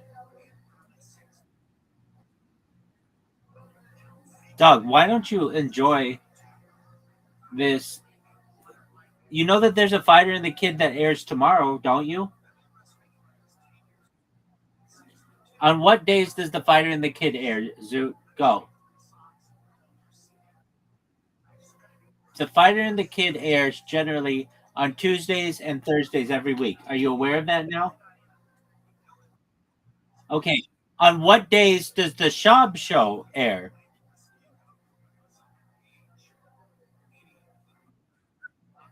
No, that's not a day. That's a time. And maybe it does air at 12 or whatever, but sometimes it's released. Now, it used to be put out on Mondays, but then it went to twice a week, and now it also comes out on like Tuesday and Friday. Okay. Now, with that being said, and what day does the Golden Hour come out? The Golden Hour is taped generally on Mondays, but it comes out on Fridays. So it's always like they're talking about old news every week. They're talking about shit that like they'll be like, man, I wonder who'll win the Super Bowl this weekend or whatever, and that might be different. Like they'll be like, I wonder who's going to win the NBA title, and then when it airs, the NBA title was played like 3 days ago. Does that make sense to you, Zoot? Zoot, what other questions do you have about Fighter and the Kid? That's my question for you.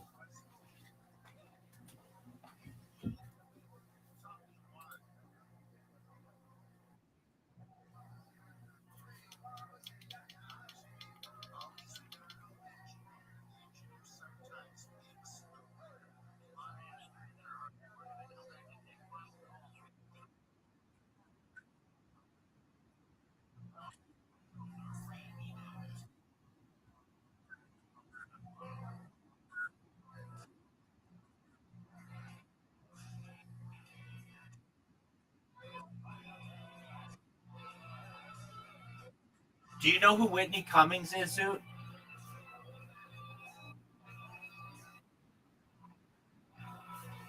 Yeah, she's like one of the biggest female comedians in the world, and she one time Brian Callen, they were at the Comedy Store, and Brian Callen was like, hey, can you drive me to my car? I'm parked around the corner or whatever. And she's like, yeah. And as they were in the car together, he just whips his dick out. And she goes, what are you doing? What are your thoughts on that?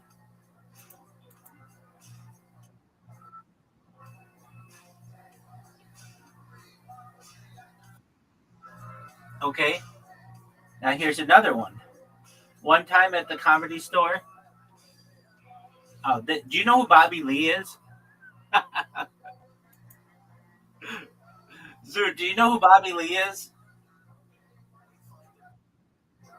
So you don't know who Bobby Lee is?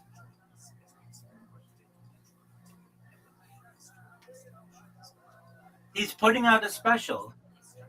He's been doing the same stand-up routine for like 30 years, and he's finally going to put it in a special. Did you not know that?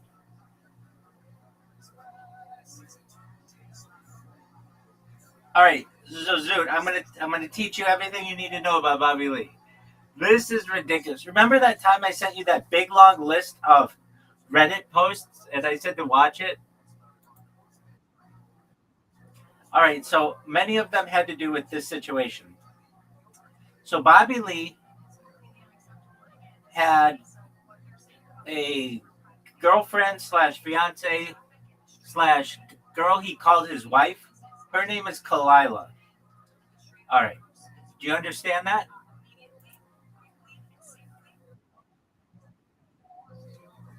Zoot. All right. So Bobby Lee and Kalila do a podcast, and she's basically like, or was the brains behind the operation. She's like a pretty smart girl or person, and but Bobby Lee, she's not even that smart. Bobby Lee's just dumb as fuck. No offense to Bobby Lee, but he admits like he doesn't know how to use a computer. He doesn't know how to turn on a computer. He like does everything on an iPad. It's like he just doesn't. Yeah. So, um, one New Year's Eve, like, I don't know, probably 5 years ago at this point. Brendan Schaub, who's married with multiple children, texts Kalila, who is Bobby Lee's like girlfriend and fiance or whatever, and is like, what are you doing tonight or whatever? And she's like, I mean, what does it matter? Aren't you married? And he's like, yeah, but it's just like for show or whatever. Like, we don't really love each other or whatever. Like, okay. So then, this is so funny, and you don't care at all, and I don't care. I want the world to know about this story. I'm not the only person who cares about this story. There are 150 homeless cats, as they call themselves, and we call ourselves, in the Fighter in the